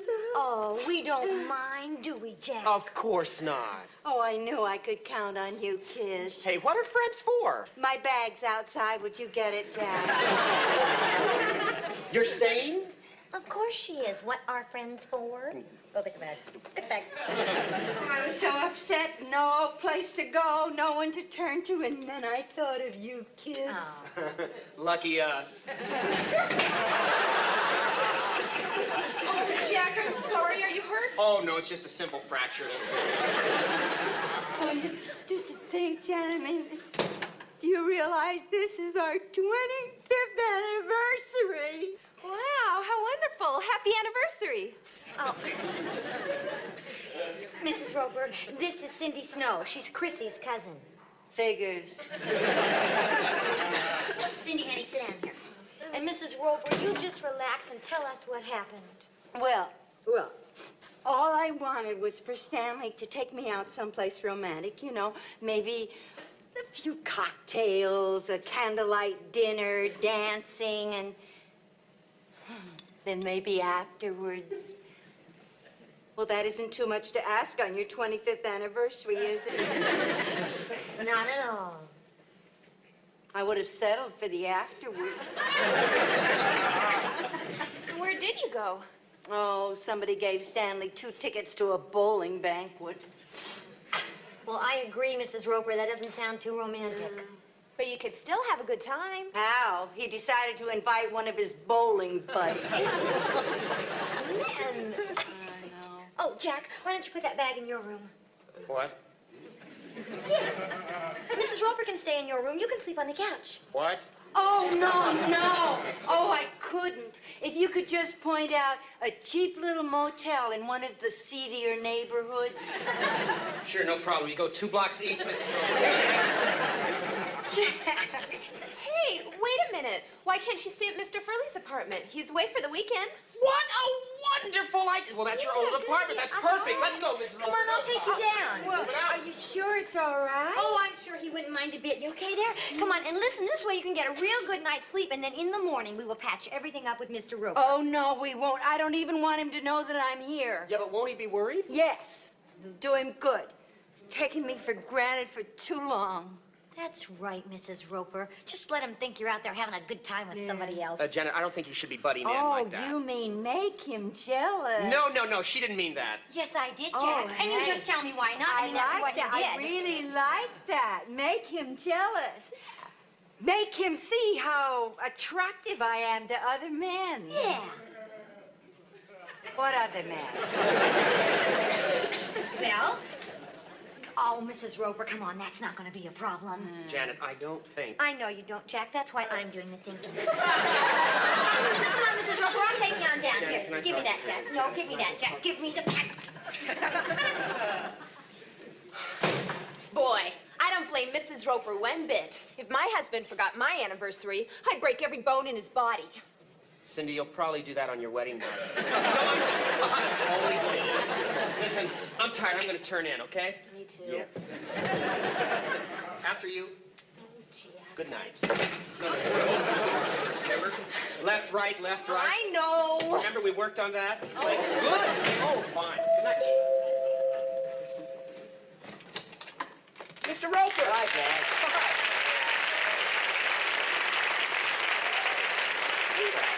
How you doing? Fine. What are you doing down here? Well, I just happen to be in the neighborhood. Oh, terrific. That's really... Where is she? Who? You know who. Helen! I know you're here. Mr. Roper. Helen! Come on out here. Face me like a man. You're not Helen. No, I'm Cindy. Yeah, this is Chrissy's cousin. She's staying with Who us. cares? I want to see Helen, and I know she's here. She doesn't talk to her sister anymore. She doesn't have any friends. Mr. Roper, I give you my word, she is not in this apartment. And that's the truth, Mr. Roper. That she's really left me? Jack. Jack, I've lost her.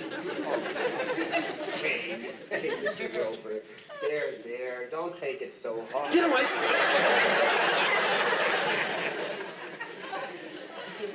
Mr. Roper, you should be ashamed of yourself. Yeah. It's not what you think. He took advantage of me. I mean about Mrs. Roper. Then you've seen her. Where is she? I can't tell you that.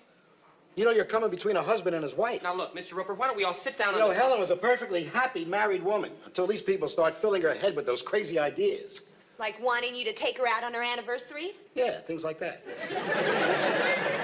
Mr. Roper, this is all your fault. Going to a bowling banquet on your anniversary? I didn't go to the bowling banquet. You didn't? No. How could I go after what happened? I mean, Helen was half crazy. You didn't go because you were worried about her, right? I didn't go because she tore up the tickets. Yeah, and I don't blame her one bit. Who is she? Mr. Roper, this is Chrissy's cousin. Who She's cares? staying... Listen, if I could just see Helen for 1 minute. I told you I can't tell. She's all I've got. And I want to keep her. Why, Mr. Roper, if I tell you where Mrs. Roper is, will you tell her that? Nah, I spoiled her enough already. Okay, I'll tell her. You promise? I promise. Okay. She's spending the night at Mr. Furley's apartment. What? It's okay, Mr. Furley's away for the weekend. Oh. So there's no reason why you can't go down there and show her how much you love her. Show her? Yeah, but you're gonna have to hurry. She took a sleeping pill. Oh, good. That'll help. Maybe I better just have a little brandy first. Oh, come on, Mr. Roper. Now let's go. It's your old bedroom. I bet it will bring back a lot of memories. That's why I need the brandy.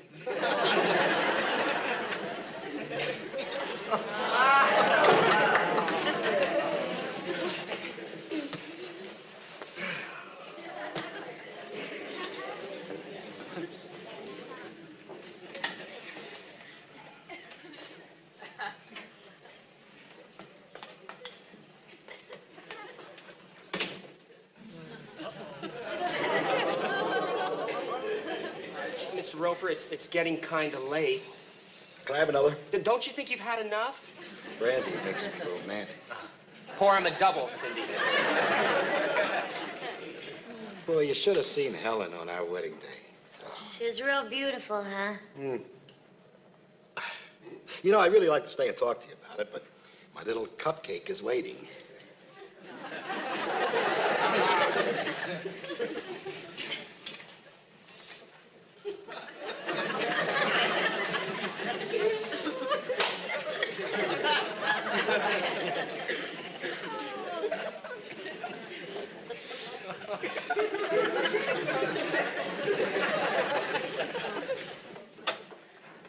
Mr. Roper? Yeah, now, go to it. You know where it is. Heck, you're talking to a married man.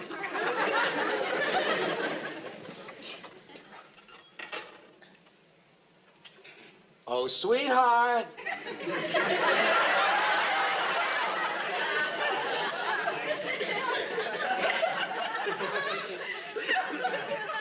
Here comes your poopsie whoopsie.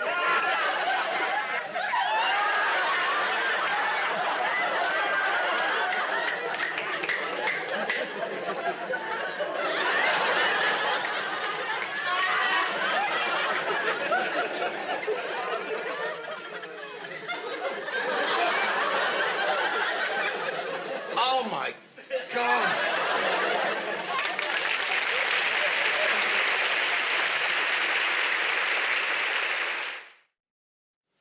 Okay, Helen. What do you got to say for yourself, huh? Huh? Stanley, how did you get in? How did I get in? How did he get in? How did you get in? How did I get in? You shut up. I'll ask the question. I think I know what happened. You think you know what happened. You think you know what happened. Wait, I think I can straighten us Get back in there. Yes, sir. How long has this been going on? Oh, Stanley, for heaven's sake. Why is it always the husband who's the last to know? Oh, what? Oh, no. You don't think that we... It's no use, sweetheart. He's found us out. Helen, after I've given you the best years of my life? Yeah, 1956 and part of 57. Okay. All right. If this is what you want, so be it. As for you, fella, you take good care of her. Aren't you gonna fight? Fight? I'd never hit a woman.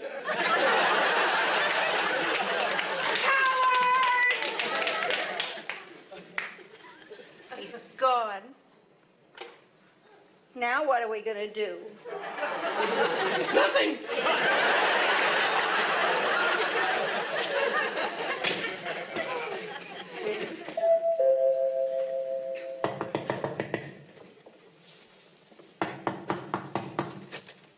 Mr. Roper? Go, Mr. Roper, me. What? You think you're pretty smart, don't you? Mr. Roper, You think what- you're pretty smart. I don't. You think you're pretty smart. Okay, I'm smart. But you're not. Okay, I'm not. Don't pull that dumb act on me. Dumb act? You tried to set me up, didn't you? I set you up? See? You admit it. Let me ask you one question. Why? Why what? Why what? You know why what? You know why? You know what? You know what? Why? What? You know why? You know what? You know what? Forget it, Mr. Roper. I don't know what you're talking about. You know. You know. Wait a minute. Does this have anything to do with Mrs. Roper? Uh-huh. I knew you knew. Look, Mr. Roper, why don't we sit down, have a drink, and just... I don't want you to drink. I'll buy my own drinks.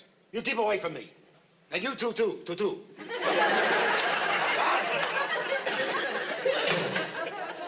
Good heavens, Jack, what was that all about? I don't know, but whatever you cooked up for Mrs. Roper, it just boiled over. Hey, all I did was try and get a couple back together again. Now, what's wrong with that? I don't know, but every time you play Cupid, Janet, something goes wrong. Mrs. Roper, Mr. Furley. Oh, Janet Stanley found us in bed together. Who? You and Mr. Furley? Some Cupid, stupid. You shot the wrong couple. The two of you were in bed? Together? Cindy, could you go out and make a pot of coffee? Okay. Now tell me if I missed anything. Mr. Furley, would you mind telling me what you were doing in that bed? Nothing. I didn't even notice she was there. He's a lot like Stanley. I mean, you weren't supposed to come home until tomorrow night. Yeah, Mr. Furley, you really ruined everything. Oh, no. Janet, you did. Huh? I followed that advice you gave me. Oh, no, you didn't try to make Mr. Roper jealous. It didn't work. No.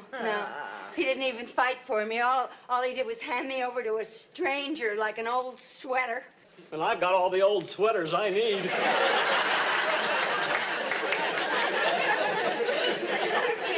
Jack, you have to do something. Oh, sure. Come crawling to me when you mess up. Jack, I have. please. All right. I'll see what I can do. Okay. Don't worry, Mrs. Roper. First team is taking over. Do you know where he is? I have an idea. Oh, Mrs. Roper. Oh, Janet, I made such a mess of things. If only I hadn't gone away on that singles weekend, this never would have happened. If only you hadn't come home, this never would have happened. Well, what'd you expect me to do? I never should have believed those ads in the first place. 300 swinging singles. Ha! What a laugh. There weren't any singles there? Sure there were, all over the place. Well, then why did you come home? Because they were all guys like me. I'm gonna go downstairs to bed. Oh, wait for me. I'm coming with you. Oh, no, you're not! Oh, for heaven's sake, I left my clothes down there. Oh, honestly.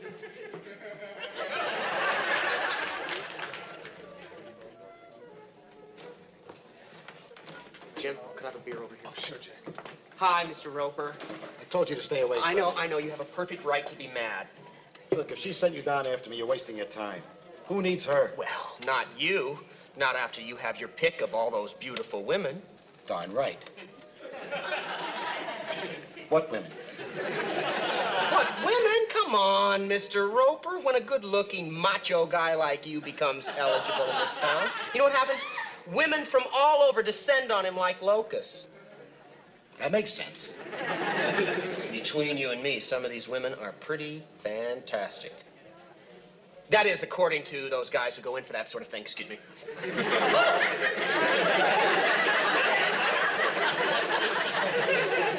Well, I'll be ready for them. You know, the women of today know what they want, and they won't take no for an answer. You know? You won't have a minute's peace, not that you'd want one. So, you won't have time to sit around and watch television anymore? No TV? No, you'll be going out every night, dancing, eating in expensive restaurants. Expensive? You'll be going to the ballet, the theater. Expensive? Yeah. But who cares about money when you think of those long, romantic nights? I gotta go. Well, wait a minute, Mr. Roper. What about all those beautiful women? I don't want a beautiful woman. I want Helen. Oh, Mr. Roper, you know, she seemed fairly upset.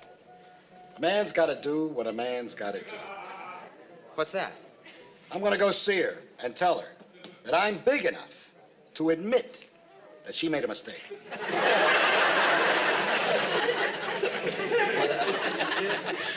Would you hurry it up, Mrs. Roper? I'm almost asleep out here. Oh, I'll be out of here in just a second. Good. And, Mr. Furley, I just want to tell you how sorry I am if I've inconvenienced you. Oh, that's okay. And I'm also sorry about, well, you know, what happened. I mean, it must have been very embarrassing for you. Yeah, well, it was nothing to write home about. Say that again. Oh, look, I'll just let myself out. Now, the girl said she came down here to change. Yeah. Listen, Jack, I want to apologize for what I said before, but I really thought you were trying to set me up. No, that's okay, Mr. Roper. The important thing is for you and Mrs. Roper to get together. I know. So make it sound like you mean it when you apologize. Are you kidding? It better be the other way around. She better apologize to me.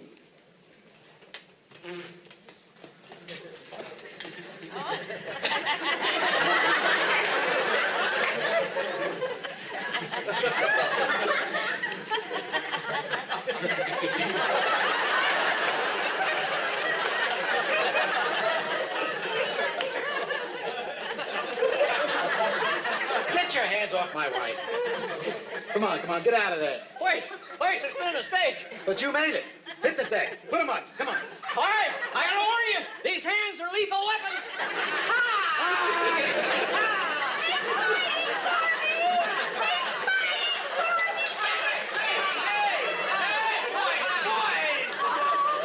He does love me.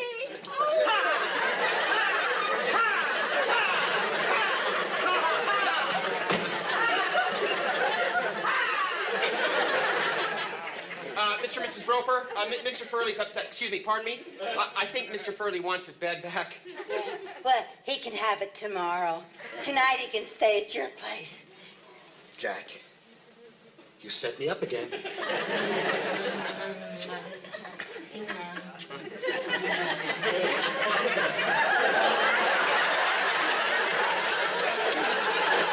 Oh, what the hell?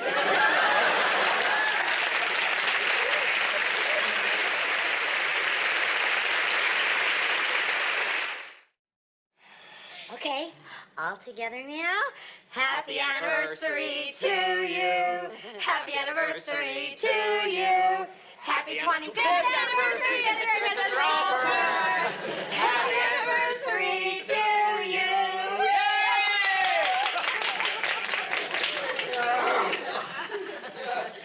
You'll have to excuse Stanley. He's not used to being in bed and not sleeping. Wow, 25 years. How does it feel to be married that long, Mr. Roper? Oh, you can get used to anything.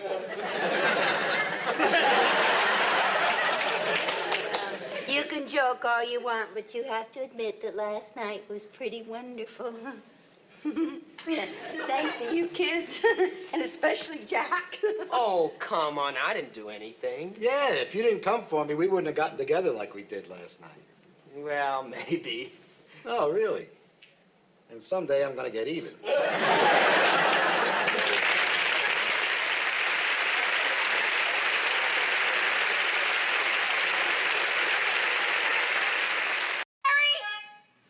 The milk has gone sour. I've only been practicing for 10 minutes. Oh, I'm just telling you so you'll pick some up when you go to the store. Oh.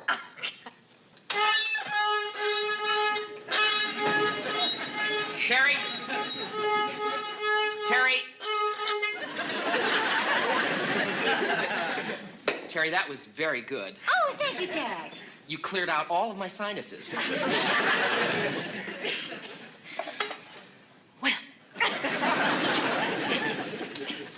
You want to burn this? Yes, please? thank you. Jack, hey, how'd your job hunting go? Terrible. I was turned down in 12 languages. Italian, French, Swedish. Swedish? I didn't know that you could cook Swedish food. I can't. That was a Swedish girl I met on the bus. Oh. When am I going back to Angelino's? Yeah. After what he said to me, never. What'd he say? You're fired. Big deal, Jack. I mean, he's fired you a lot of times. Yeah. Yeah, I'm getting pretty tired of it, too. Felipe! Jefe! It's good to see you. Oh, no, it's good to see you. Well, come in, come in. Me? You mean come inside? Oh, you are so good to me. You remember Terry and Janet, my roommates, Felipe? No, they wouldn't remember me. Of course we do. Hello, Felipe. Hello, Felipe. So nice to see you again. Oh, they remember me. Felipe, why don't you sit down? Oh, thank you.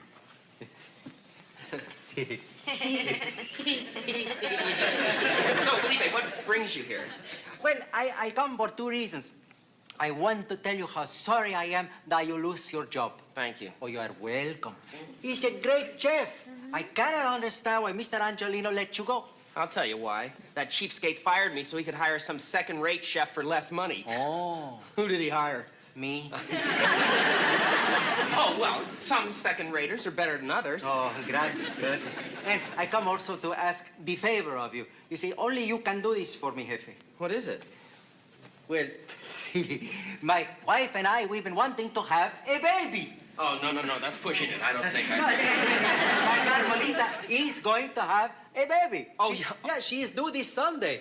Oh, Nice congratulations, going, Felipe. Gracias. Felipe, Sunday. That's only 3 days away. See, I am going to be with her the whole time. I am to be the coach. Oh, you're doing it through natural childbirth. See, I'm going to be there with the doctor so I can help him. Show him where everything is. You know. Well, we're all very happy for you. Oh, gracias. I am happy for me too. Except, you see, I cannot be there with my Carmelita unless I can get someone to take my place at the restaurant. Oh, no. Please. Jack, he needs to be with his wife. Yes, Yeah, it's real important to him. Yeah, but Angelino doesn't like me. Doesn't lie you? Oh, no. He hates you. But he said he could put up with you for 3 days. Wait a minute, you already told him that I'd do it, Felipe, without asking? Only because you are such a good friend. Oh, amigo, please start tonight. Until my baby comes, my little niño, my little tamale. Okay. Oh, 3 oles for the jefe. Ole.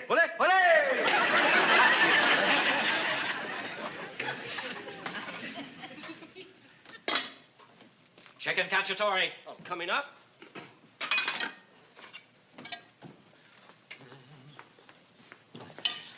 Tripper? Hello, Mr. Angelino. I don't want any trouble with you. We have a problem out there. We have a problem? Don't argue with me. I'm not. There you go again. Sorry. Look, the only reason I let you back in here was as a favor to Felipe. Well, I promise I'll do my best. No, you've got to do better than that. Listen, Mr. Angelino. No, you listen, and listen carefully. A customer just walked in. Mr. Cannon. Mr. Cannon? You're not listening? Sorry. He ordered linguine and clams. That's my specialty. You'll love it. Oh, I hope so for your sake. Huh? Mr. Cannon is a very important man. Very important. What does he do? Shh. What? Shh. All you have to know is, if he's happy here, it's good for business. And if he's not, there is no business. Why? What can he do? Anything he wants. You're not telling me that he's a...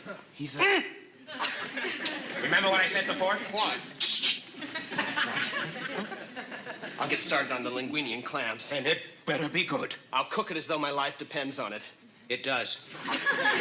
Don't be nervous. Me? Nervous? When I cook, nothing bothers me.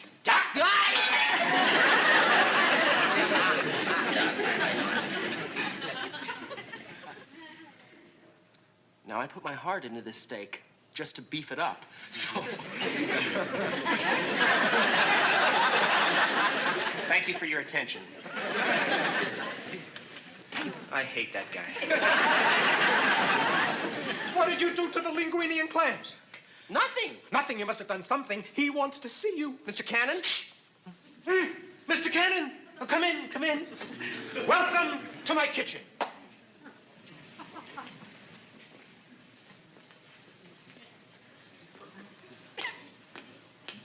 You're the chef?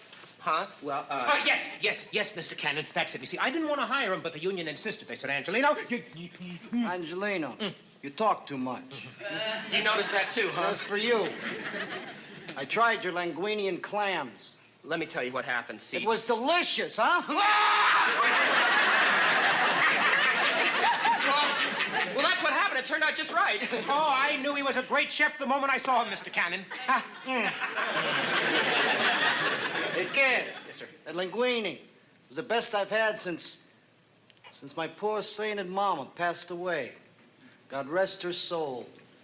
Amen. What? Amen. Hey, Angelino. Yes. You make a good choice with this kid. Oh, thank you, Mr. Cannon. Of course, he's only a temporary chef here. I want to see more of him. Who is now permanently hired. Permanent? I was saving it for a surprise. Oh, boy, Felipe and I together will Oh, make no. this... No, just you, Tripper. I can't afford 2 chefs. Felipe goes back to being a salad man. Oh, no way. I can't take Felipe's job away from him. What? I said, I'm sorry, but I can't. Hey. I hate the word can't. He hates the word can. Oh, I'm sorry, but I won't. I hate the word won't more than I hate the word can't. He hates the word won't more than he hates the word can't. But I wouldn't take a chance on that word either. Oh, Mr. Cannon, we'll work it out. Trust me. Hey, come on, I trust everybody. Until they give me reason not to. I'll be in tomorrow night. 7 o'clock.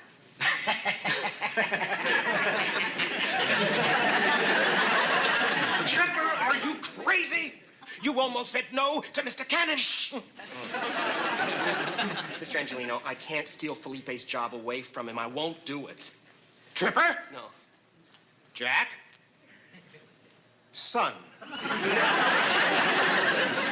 Don't do this. Mr. Cannon wants you to work here. If he doesn't get what he wants, something bad will happen to me. I'm sorry, Mr. Angelino. I'll tell you something else. It won't make any difference. Something bad will happen to you. That makes a difference. Listen. Why did I let that guy Cannon scare me? Because he could hurt you. Oh, yeah, that was why. I still should have said no. I'm so ashamed of myself. Oh, Jack. How can I ever face Felipe? When's he coming back to work? Monday. Well, that gives you 3 days. Huh? Yeah, Jack. You ought to be able to think of some way of getting out of that job by then. Yeah. Thank you. Yeah? You know, you girls made me feel so much better. Yeah. Oh, boy. What a relief it is not to have to worry about Felipe! Pepe! What are you doing here? I am a papa. Yes, the baby, he comes early. Oh, congratulations. We're so happy for you. We are happy for you. Oh, I am happy for me too. Oh, boys, everything worked out fine. Thanks to my good friend Jack. Hey. Now I can go back to work tonight. Tonight?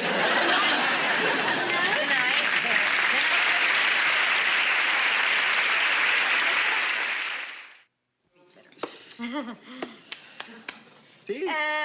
Tonight? See? Yeah, Jack. He wants to come back to work tonight.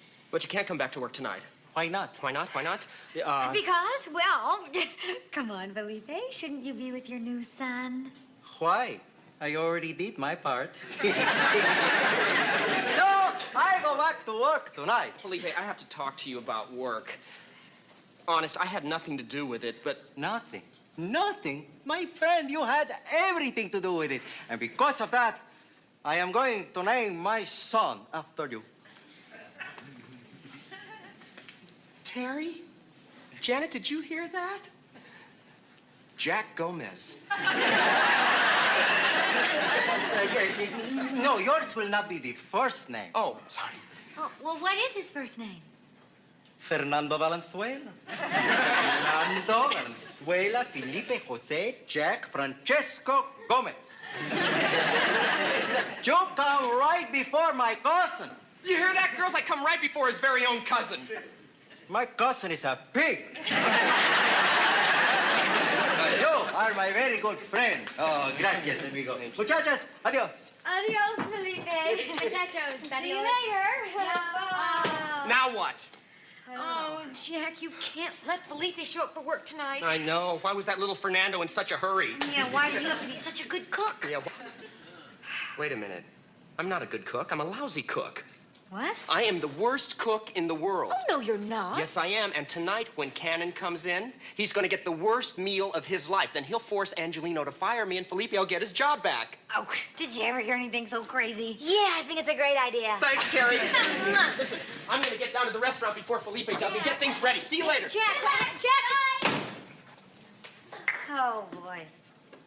Oh, boy, oh, boy, oh, boy, oh, boy, oh, boy. What's the matter, Janet? The problem is solved. Oh, sure. What if this Mr. Cannon guy gets angry when Jack serves him a lousy meal? What if he has Jack... You know, what if he does something nasty to Jack?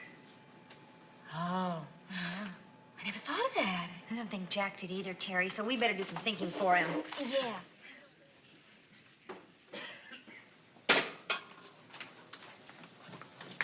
Tripper, you're here early. Well, Felipe said he was coming back tonight. Good thinking. And you tell Felipe if he wants his old job back as salad man, he's got it. Mr. Angelino? No. He deserves it. And you do a good job on Mr. Cannon's linguine, huh? I'm working on it right now. Attaboy. In fact, I'm giving it my extra special attention. Go to it, son. A dash of pepper. Oh, good. Very good. Good. Very good.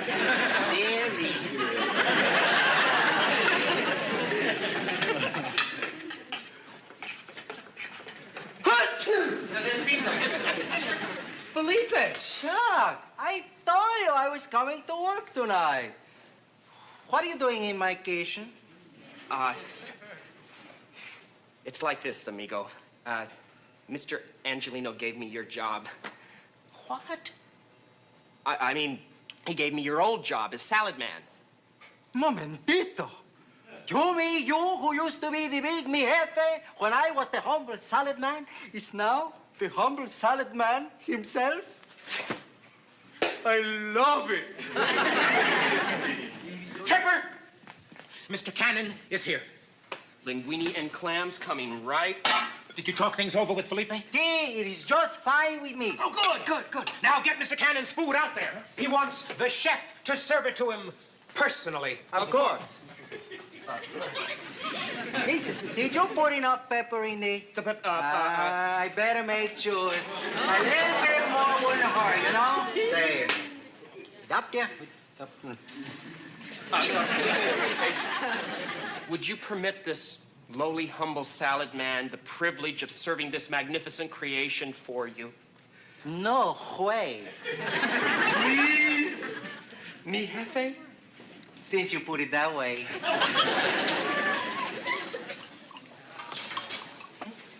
Here you are, Mr. Cannon. Linguine and clams, made from my extra special recipe, prepared exclusively by me for you.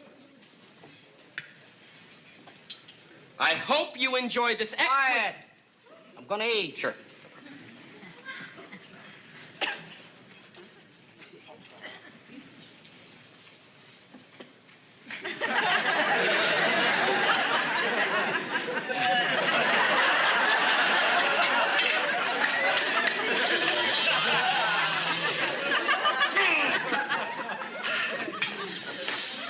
It's fantastic! What? It's even better than my mama's, God rest her soul's linguine. Finally, huh? A cook who uses enough spices. Thank you, Mr. Cannon. Sir! Tripper, you are my chef for life. Yeah, but this stranger...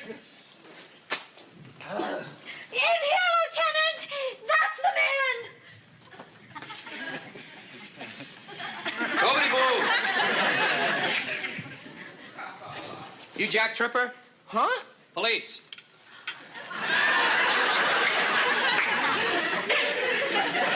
This woman has filed a complaint against you. What is going on here? You're under arrest. And my friend, what seems to be the trouble? Who are you? Oh, of course, you're who you are. He deserted this woman, left her with no visible means of support. Right, and there are laws against that. You're going to be put away for a very long stretch, Mr. Tripper. Stool pigeon! Rat! Oh, look out, Lieutenant. He's a very dangerous man. Hey, excuse me, huh? But he's a friend of mine. Now, couldn't, we make an exception in this case? I'm afraid that's impossible. The law is the law. How does $100 sound? Better than what I just said. 10-4.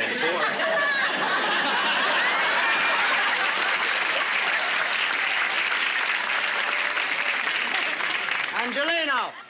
Yes, Mr. Cannon. Some chairs for my friend. Yes, of Oh, course. no, No, I think we all ought to sit down, huh? Sit down. Just sit down. I think we ought to have a little talk. Yes, sir. Now, what did my friend here do that, was so bad? He stays out all night long.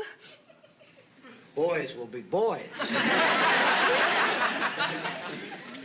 Maybe you ought to, stay home one night a week.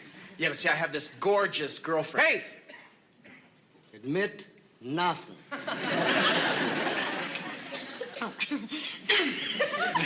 When he does bother to come home, he's always drunk, and then he beats on our kids.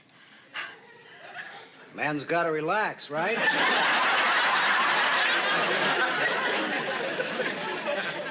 Maybe you ought to cut down on the booze, just a little. I'll drink what I want, when I want, and how much I want.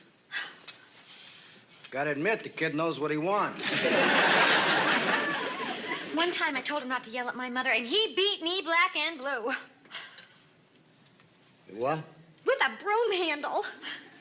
He yelled at your mama? I had to be in bed for a whole week. You yelled at her mama? Well, the TV was up loud. You yelled at her mama? All right, Mr. Cannon. Yeah, about this kid here. Oh, yes, I love him like my son. I never want to see his face again. I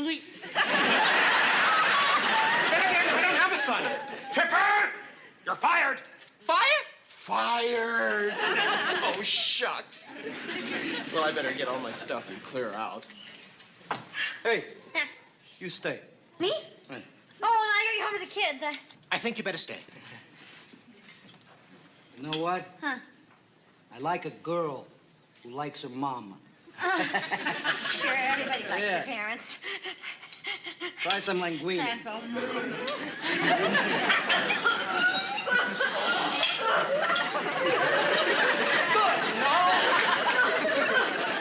Felipe, will you listen to me? Hey, don't tell me. I saw what happened. I got ears. You're stabbing me in the back. Yeah, but can I explain? No, I don't need your explanation. And what's more, my son, he don't need your name. You could have it back. Felipe. It's too late. Where are you going? I am leaving, and I am never coming back again. Wait! The gringo's out, you're in. Look who's back. That's what I was trying to tell you. You got your job back, and I'm happy for you. Oh, I am happy for me too, Jefe. And my son, he decided to keep your name after all. Thanks a lot. That means a lot to me. Listen, I gotta get Janet out of here. Sí, gracias. Okay. What do you want? I want to talk to my wife. Janet, I'm gonna take you home now. Okay, if you'd rather stay here, it's okay with me. You stay, huh? I haven't finished telling you about my mama. God rest her soul. Here, have some more linguine.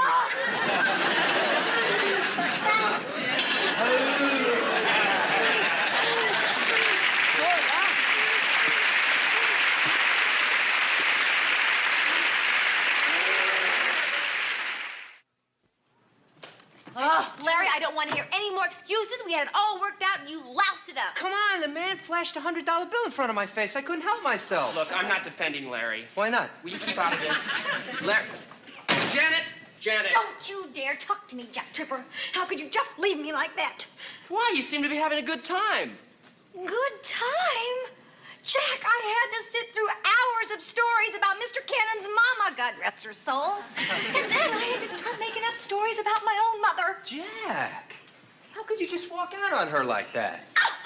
Please, you are a fine one to talk, Larry. You just took the money and ran. Larry, you are a miserable, low-down rat. I know. Well, why can't you just accept that? You know what your problem is, Larry? All you ever think about is money. Oh, really? Yes. Okay, Janet, I'm going to show you the kind of guy I really am. All right? Yeah. Here, you take the $100. Now. Thanks. Thanks. She took my money! You just spent all my money.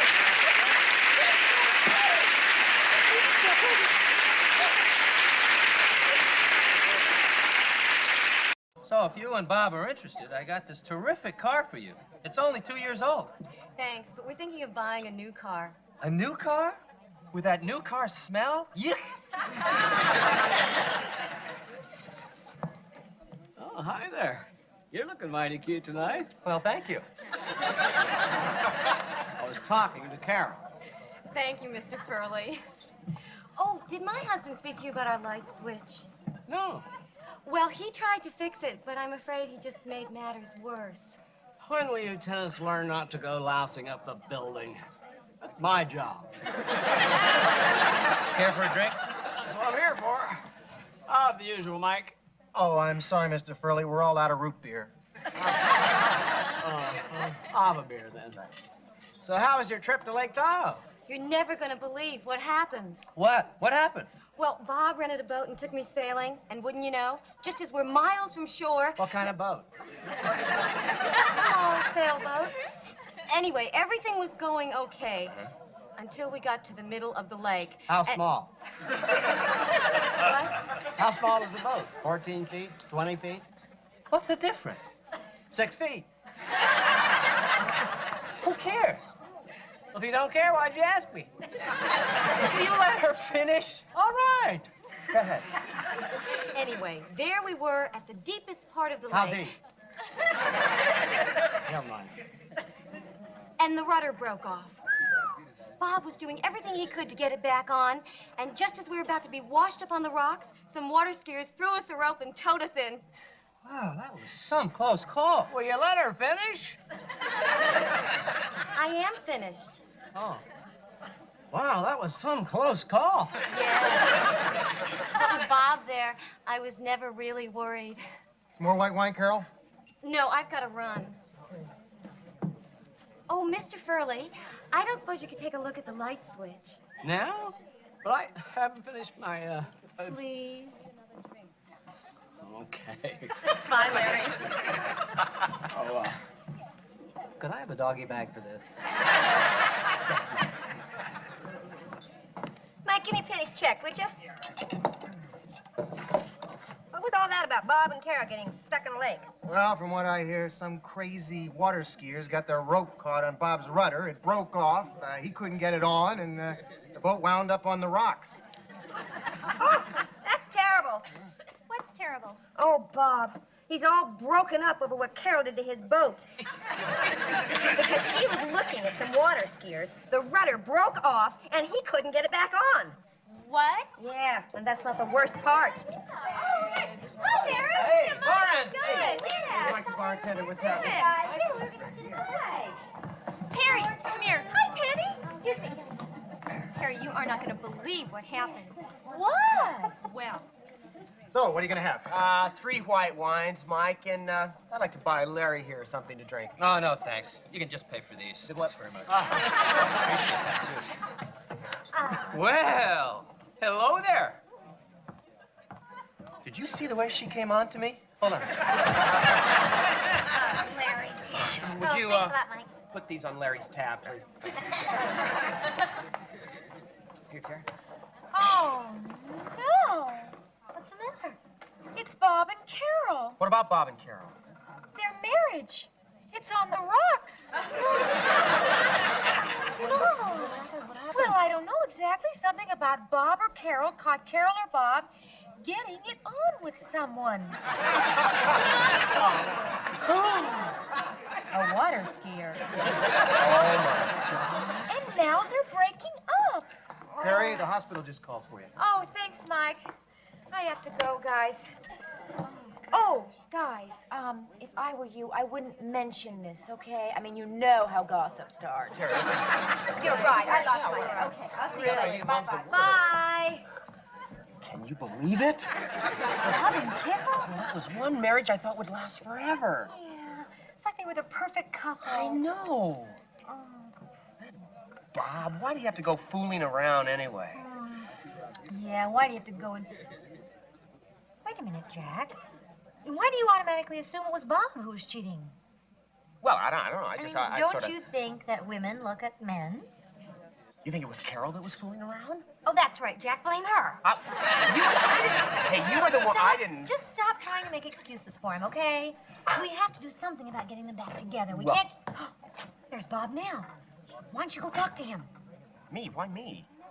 Why not you? Who introduced them? You. Who's the one who arranged their whole honeymoon? You. Who found them an apartment in our building? You. Then haven't I done enough? Come on, Jack. You go talk to Bob, and I'll talk to Carol. Janet, what am I going to say? Well, just be fair. Don't take sides. Yeah. And I'll try to keep Carol from dumping the two-timing louse. Hello, Bob. Oh, hi, Janet.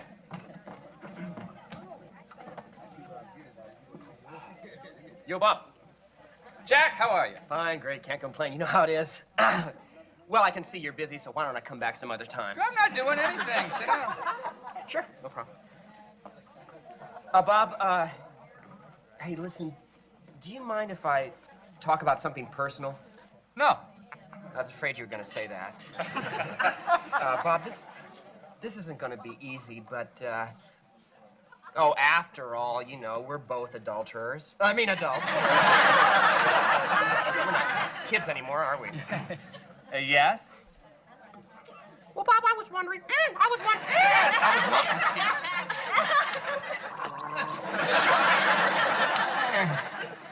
Boy, that was some mess in there. I never saw a wire so tangled up. Bob tried so hard.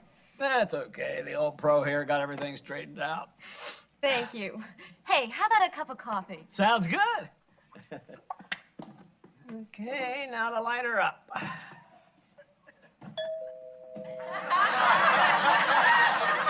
Second. Coming. Will you hold your horses?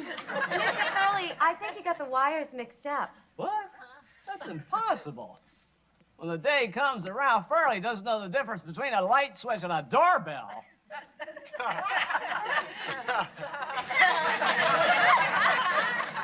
I think there's someone at your door. Hi, Carol. Hey, Janet, come on in. Oh, hi, Mr. Furley. Hi, Janet. I was just getting some coffee. Make yourself at home. Oh, thanks. Gee, I hope I'm not interrupting anything. No, Carol's just got a little problem here. A problem? Yeah, it's not her fault, though. Bob's the one to blame. He shouldn't have gone fooling around someplace where he doesn't belong. So it was Bob. Of course it was Bob. Poor Carol. Don't worry about her. I'll have her bell ringing in no time.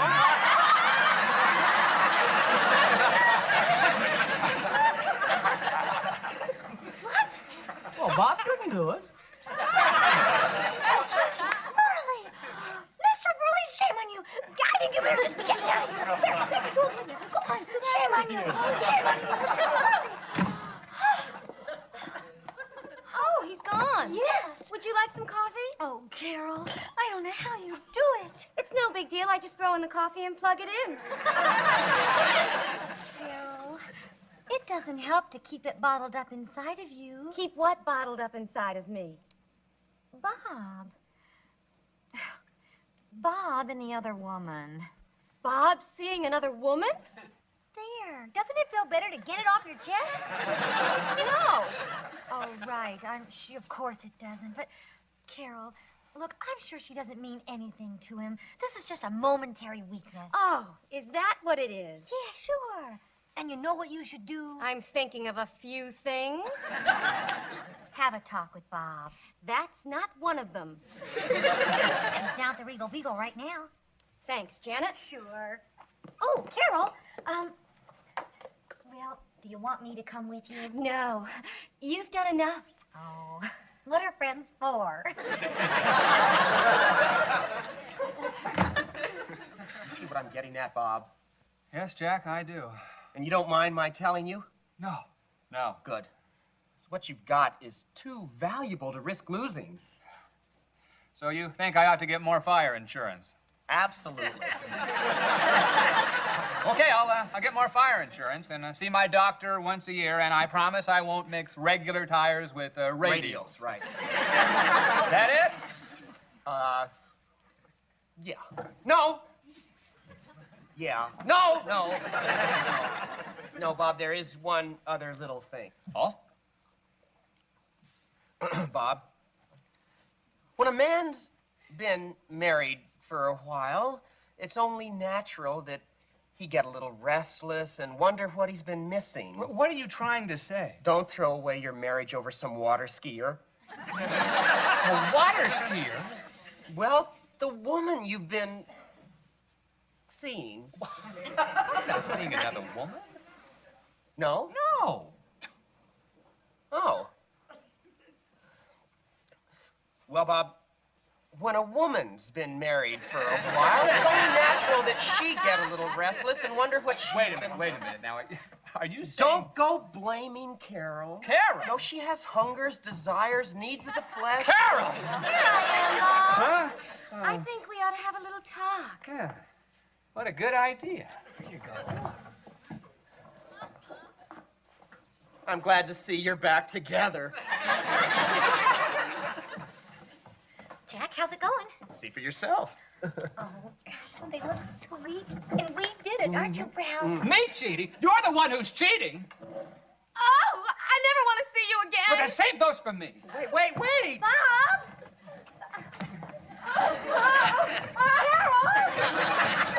What the hell's going on in here? Bob found Carol getting it on with a water skier. No, Jack, it's the other way around. Carol found Bob. Are you talking about the water skier who towed them ashore? What? Yeah. The rudder fell off their boat and they couldn't get it back on. Boy, if it hadn't been for that guy, they would have broken up on the rocks. Broken up? On the rocks? Oh. An hour ago, they were as happy as clams, and now they're splitting up. They are? Oh, Jack, we've got to do something about getting them back together again. How are we gonna do that? I know. What? What? Why don't you kids have a talk with them?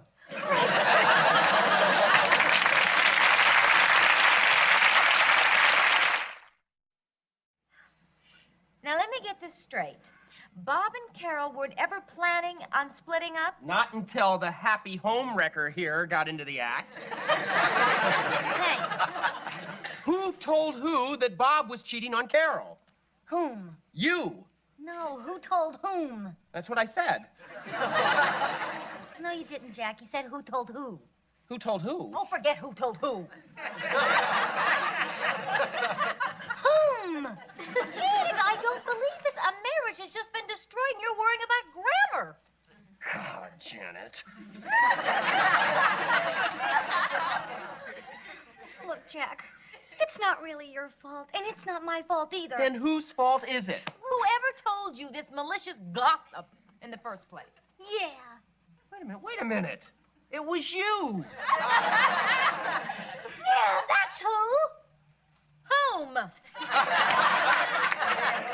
Terry, come on. All right, it doesn't matter whose fault it is. Now, you've just got to go up there and straighten things out. Yeah, Terry, you're right. Go ahead, Jack. I'm not going up there. No, hey, listen, I have to take a walk. Excuse me. Oh, Jack, you are such a coward.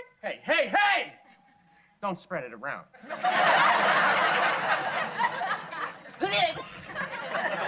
Hi, Larry. Furley told me what happened between Bob and Carol. You must feel awful.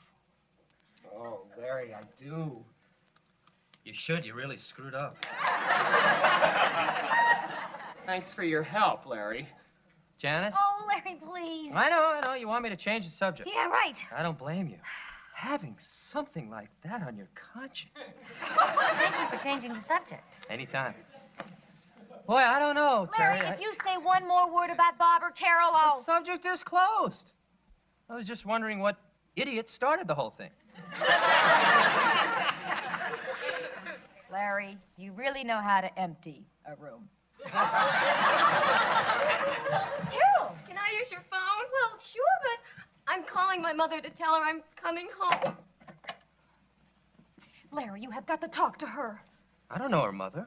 Talk to Carol now. We've got to get them back together. Where are you going? To talk to Bob. I'll explain when I get there, Mom. Bye.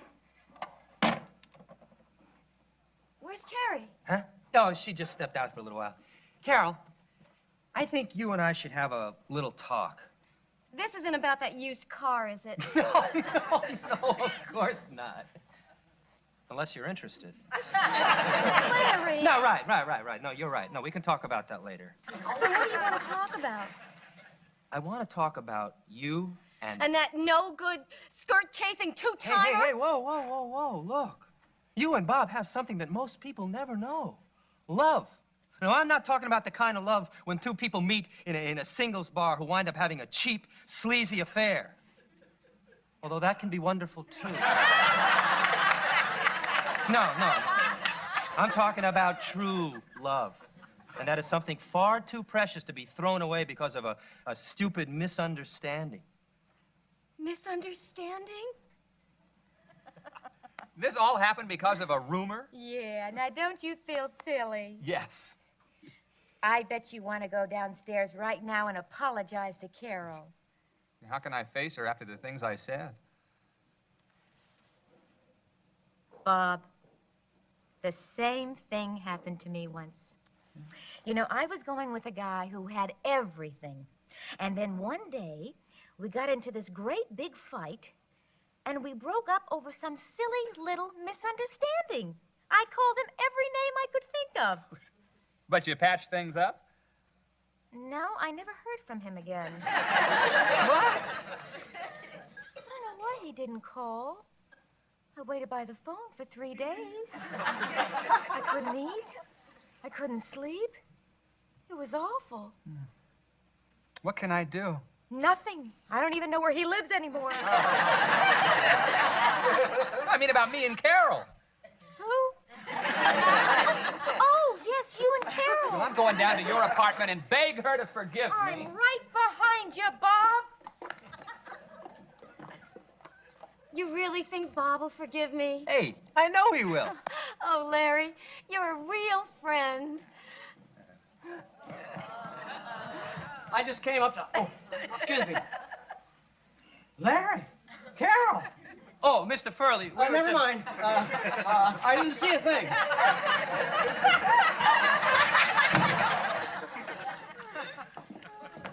Where are you going? Into my apartment. No, you can't. Why not? Bob wants to see Carol. No, he doesn't. Is anything wrong? Wrong? What makes you think something's wrong? Oh, the way you're acting. Oh, that comes and goes and comes and goes. It's gone now. Mr. Furley, may we please go into my apartment now? Thank you.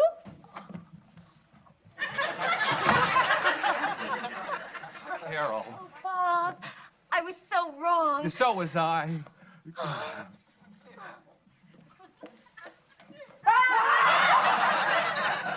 What's the matter with you? He's gonna kill her. What? Larry, Carol, Bob. He didn't know. Now he does. Mr. Furley, will you Mr. take Furley, it easy, calm relax? down. Yes. Calm down. Yes. Yes. Right. Relax. All right. Okay. Oh, now, are you all calm now? Yes. What did you want to tell us? Bob and Carol are in your apartment. Oh, isn't that sweet? Yeah. Does it give you any ideas? Yeah. I wish I had a guy like Bob I could hug. Well, what's wrong with me? Larry, if you have to ask. Let's give them their privacy, shall we?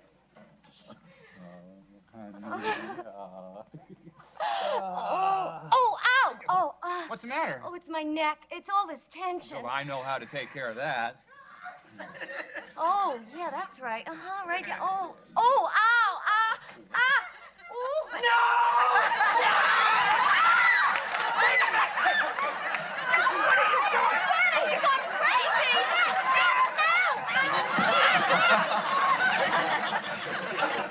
What's going on? Bob was choking Carol. Choking Carol? Are you nuts? He was massaging my neck. See? He was massaging. I thought he was killing you. Why? They're back together again. What? Yeah. They made up? Thanks to me. What about me? I was the one that split them up in the first place. Yeah, it's okay, Larry. It's okay. You got us back together again. Oh, Bob. Thanks again, Larry. Hey. Janet, I gotta thank you. For what? I'll think of something to Oh,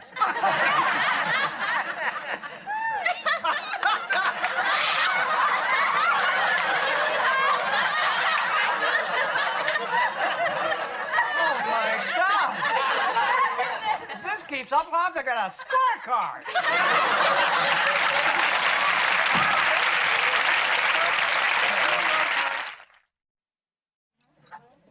You know, I still don't see how that story about Bob and Carol got so distorted. Terry, people just don't listen. It happens all the time. Well, not all the time. You want to bet? What? Hey, I got $2 right here that says I can tell the simplest story to any guy at the bar, and by the time it comes back here, it'll be completely different. Hey, you are on, Put pal. your money where the table is. Okay. Got it? Okay, I have it.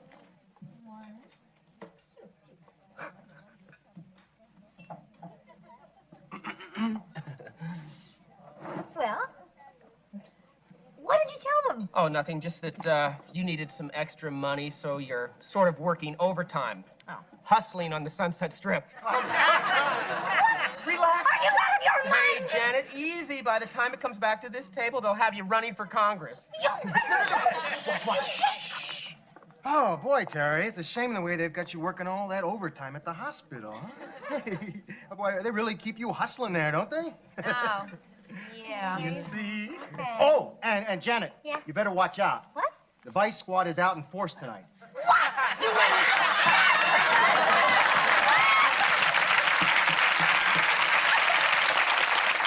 It's open!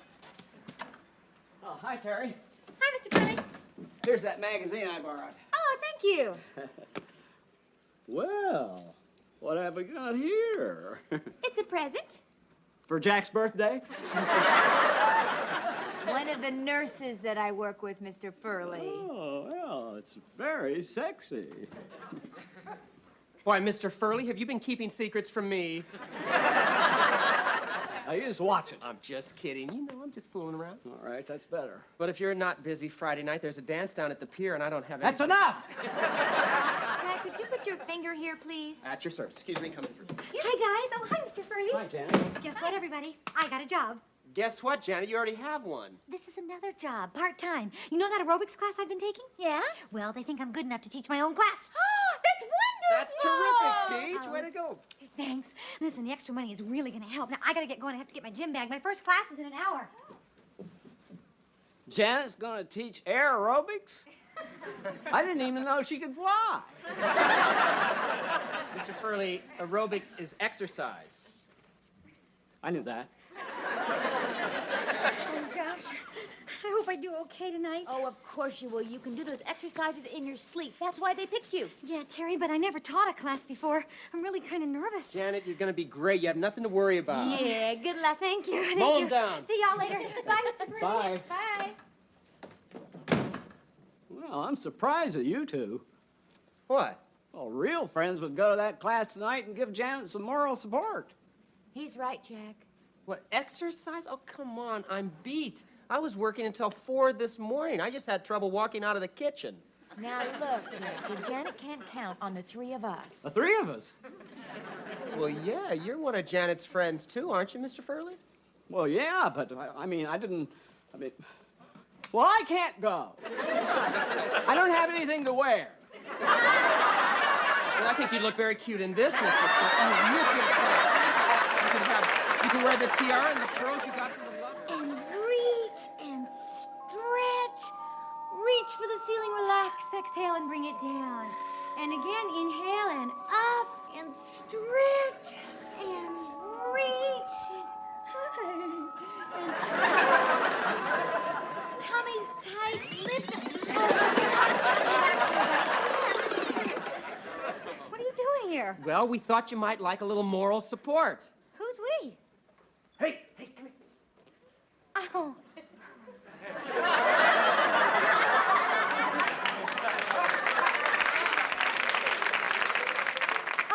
Oh, Tina. Oh, everything okay, Janet? Oh, yes, everything's just fine, just fine. Good. Be sure and check in the office after class. Oh, sure, of course. Mercy, Janet. Yeah. Who is that? Oh, that's my boss. Tremendously fine muscles. Listen, Jack, don't get any funny ideas. I said that was my boss, you understand? I was just browsing, no problem. All right, let's get started. If our latecomers will find a place. Go. Looking good.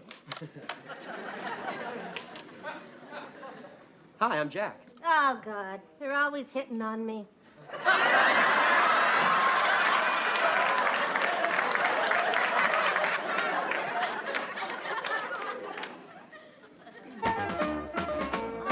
Okay, everybody. Let's start out with some overhead side stretches. Ready, and to the right. Stretch and left. Stretch. Right. And left. And right. And left. Now, flat back center. And right. And center. And left. Hi, neighbor.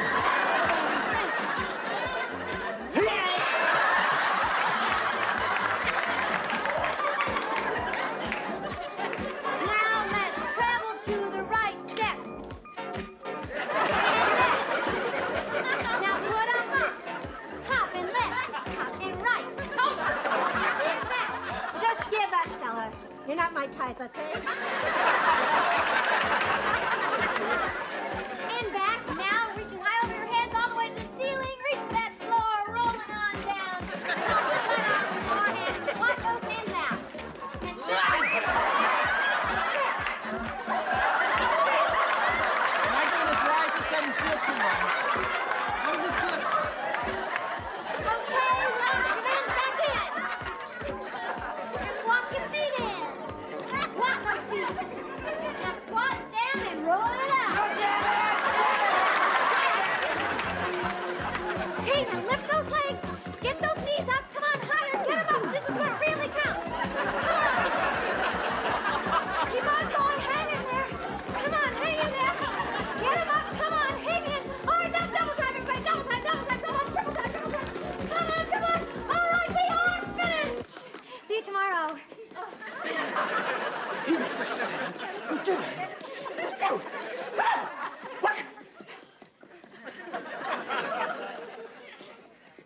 Running is my life. Oh, the pain! The pain! Jack, you really did okay. Yeah? As a matter of fact, you all did. Really, you were great. You don't get a body like this without working on it. Well, if you'll excuse me, I have to get to the hospital. Oh, I didn't know you were working tonight. Who said anything about working? These young kids today can't take it. I think I'll jog home.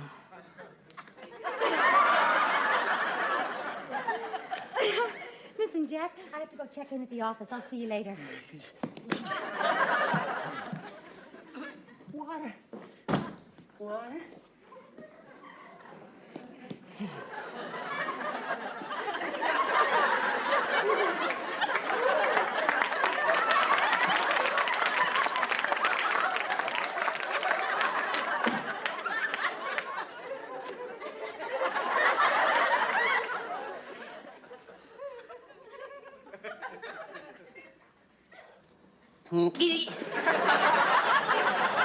Excuse me.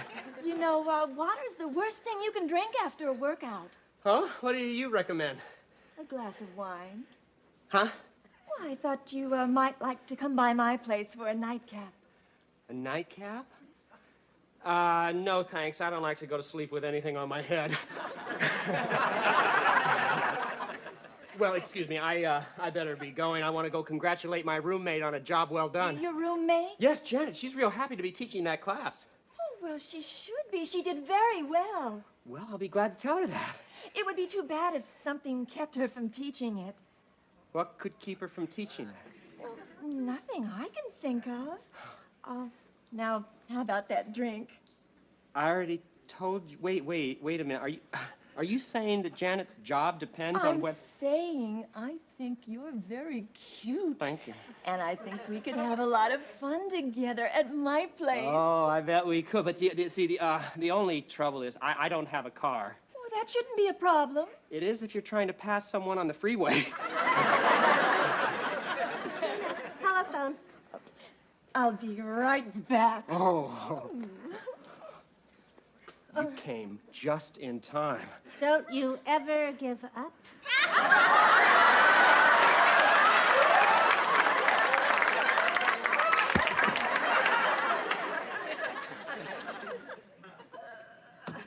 Okay, Terry.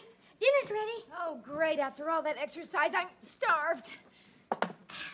That's dinner? Uh-huh. Well, it's better than nothing.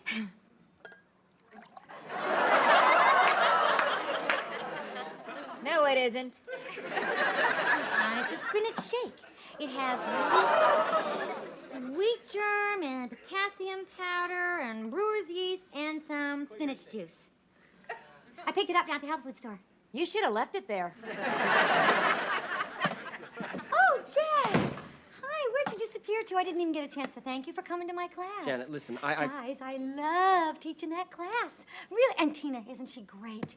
I mean, it is so nice to have a boss who appreciates you. It's not like down at the flower shop. Janet, they appreciate you at the flower shop? Oh, come on, Jack. I haven't had a raise in 3 whole years. Well, that's because you haven't asked. You have to remind them how much they appreciate you. Well, do you mind, Jack? I'm really enjoying teaching this class. Janet. Now, if you guys will excuse me, I got some things to do. What's with you? It's Tina. She hit on me tonight. Well, you do look adorable in short pants. Well, Terry, come on. You get serious when I said no. She threatened to fire Janet. She said that? No, not in so many words, Oh, but... come on. Janet told me all about Tina. She flirts with every guy in the gym. She does? Yeah, by tomorrow, she'll forget all about you. So just relax. Yeah, that makes sense. You know something, Terry? You got a good head on your shoulders. Why, thank you. Boy, for a while there, I thought I was in some trouble. You are. That's a spinach milkshake. Good Lord! What are you trying to do, kill me? I'm in agony. Tina, what are you doing here? You didn't think I'd forget our drink, did you? Yeah, but I told you that, I know, you don't have a car. That's right. But I do. You drive. Potato head.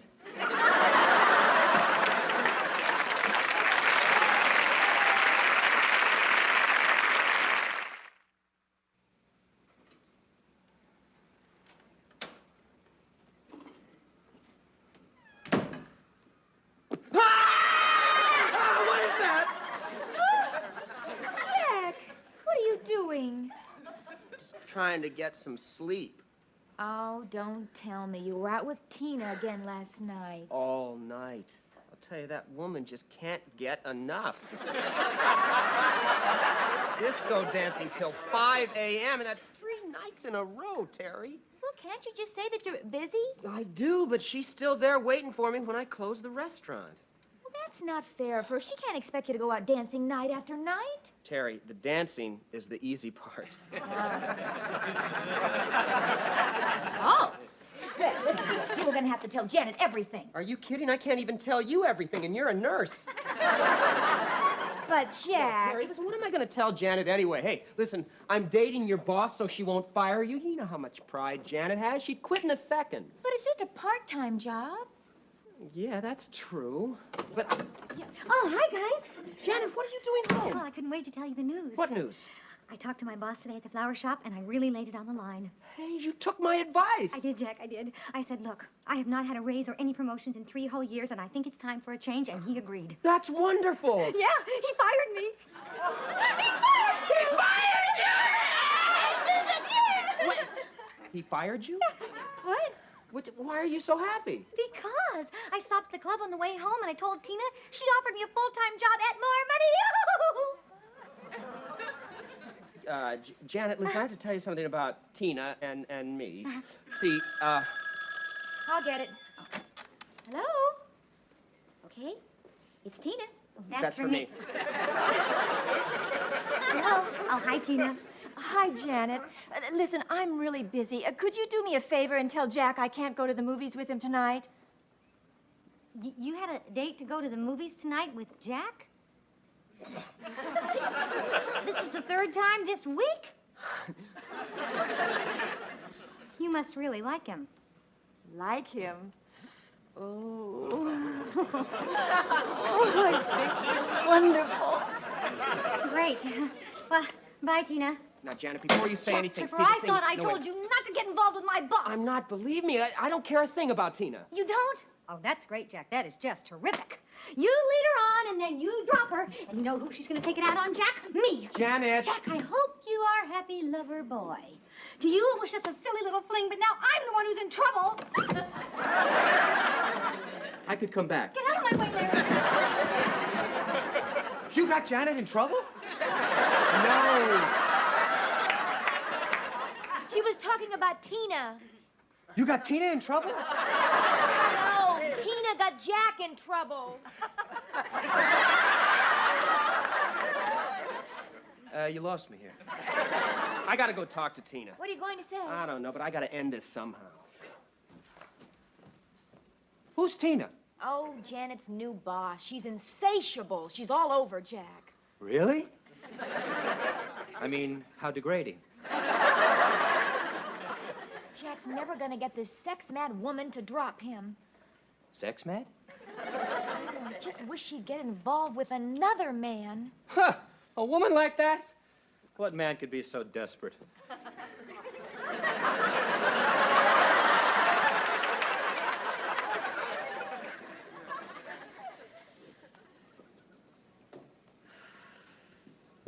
Oh, Tina, I have to talk to you. It's real important. Okay. Ah! For heaven's sake, put that thing down before you hurt yourself. Okay.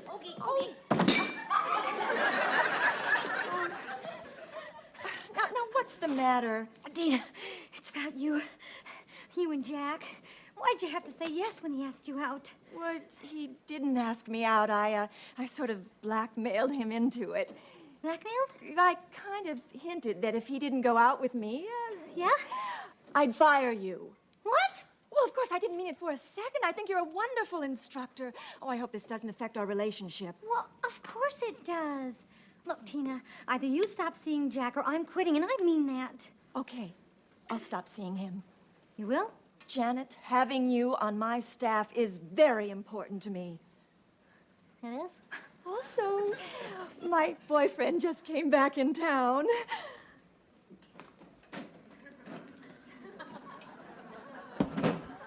Your boyfriend, he's big. And now, Janet, as long as you're here, be a dear and get me the class list. Oh, sure, Tina.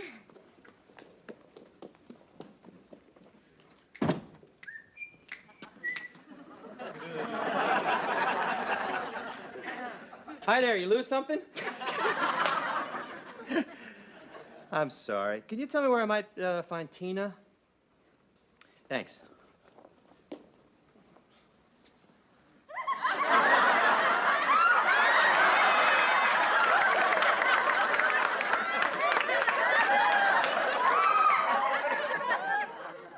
Hi, doll, I'm Larry.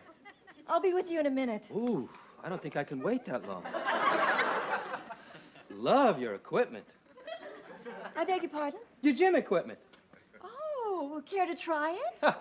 I'll try anything once, sweetheart. Oh, good. Well, first you slip into these. Whoa, pretty kinky. no, don't tell me. You want to make sure I don't get away, huh? Oh, now, you step into this. I'll step into anything here. I don't care. Oh. Okay. Yeah. What do I do now? Well, put your feet right up there. Right up here, yeah? Yeah. Okay. Listen, There you go. after you're finished here, why don't you come back to my place for a real workout? You know what I mean? Oh, I'd love to, but I'm afraid I'm going to have to turn you down. Well, you... Hey! I don't like guys who come on strong. Hey, wait a minute. Tina! What? Tina! Jack!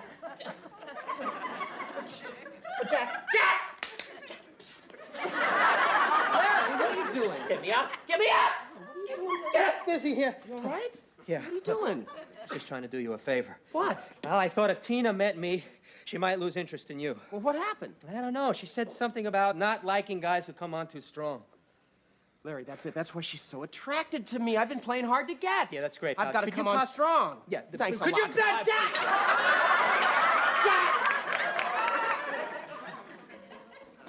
Hey, babe. Hey, juice me. Apple for Jack, passion fruit for the lady. We don't have any passion fruit. Oh, yeah? No prob, juice tender. I'll squeeze my own. Come here.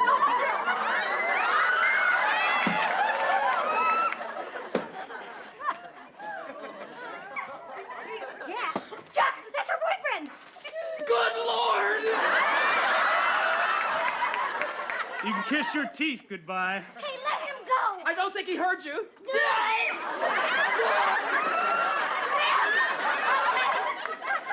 asked for this. Oh, my God. What? Bicep! You must have put 1/4 of an inch on it. You noticed. Have you been bench pressing behind my back? Well, I was sort of saving it for surprise. You two probably want to be alone. Excuse me. Right after I take care of you. Chest hairs. This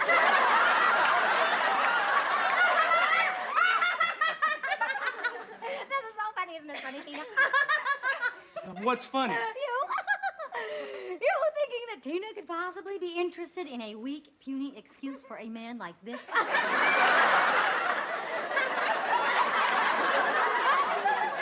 Well, I thought... Wait a second. You thought I had a thing for this wimp? Oh, come on, Jenny. You said you'd never tell. Shut up!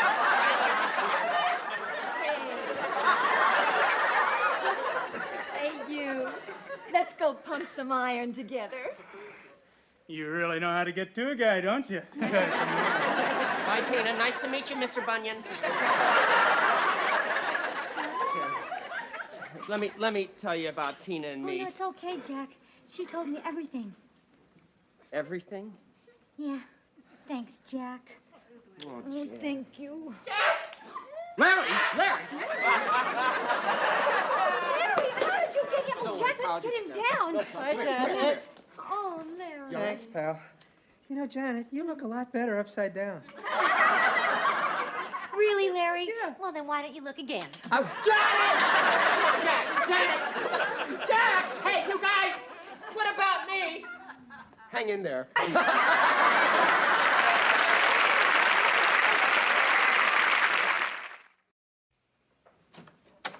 Jack, did you speak with Tina? Well, I didn't exactly. Listen, I've been thinking.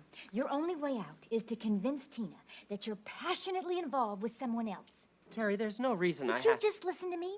The next time Tina sees you at the gym, she'll find you in a compromising position with me. Terry, I don't think that's necessary. With you? Uh-huh. Gee, I don't know. I wouldn't know what to do. Oh, gosh, do I have to do everything? Okay, now, Tina has to see something like, this.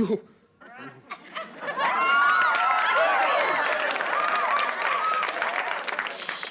I'm doing this for you, Janet. What's going on? We have to get Tina to drop Jack. She already has. Huh? Oh, I guess in all the excitement, I forgot to tell you.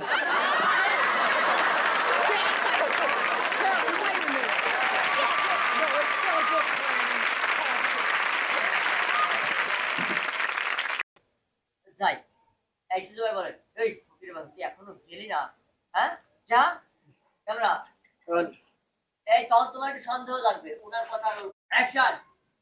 ওই ফকিরের বাচ্চা, তুই এখনো গেলি না? তোকে তো মারবো। যা যা। হ্যাঁ যাচ্ছি। দান সূর্য, তুমি ওনার সাথে এমন ব্যবহার কেন করছো? না অ্যাকশন। দান সূর্য, হ্যাঁ বলো। তোমাদের দুজনের চোখের চাউনি দেখে আমার এমন মনে হচ্ছে যে তোমরা দুজন একজন আরেকজনকে আগে থেকে চিনো। কি বলছো তুমি? পাগল আমি? আর আমি চিনবো ওর মতো একটা ফকিরকে? আমি ওকে চিনতে যাবো কেন? হয়তো রাস্তাঘাটে কোথাও দেখেছিলাম কিনা মনে পড়ছে না। চলো ভেতরে চলো। সূর্য, সত্যি করে বলো তুমি ওনাকে আগে থেকে চিনো কিনা? না, আমি ওনাকে চিনবো কেন? চিনি না তো। সরি। না আমি ওনাকে চিনবো কেন? অ্যাকশন। বলো। কি বলতে গেছিলাম? চেনো নাকি?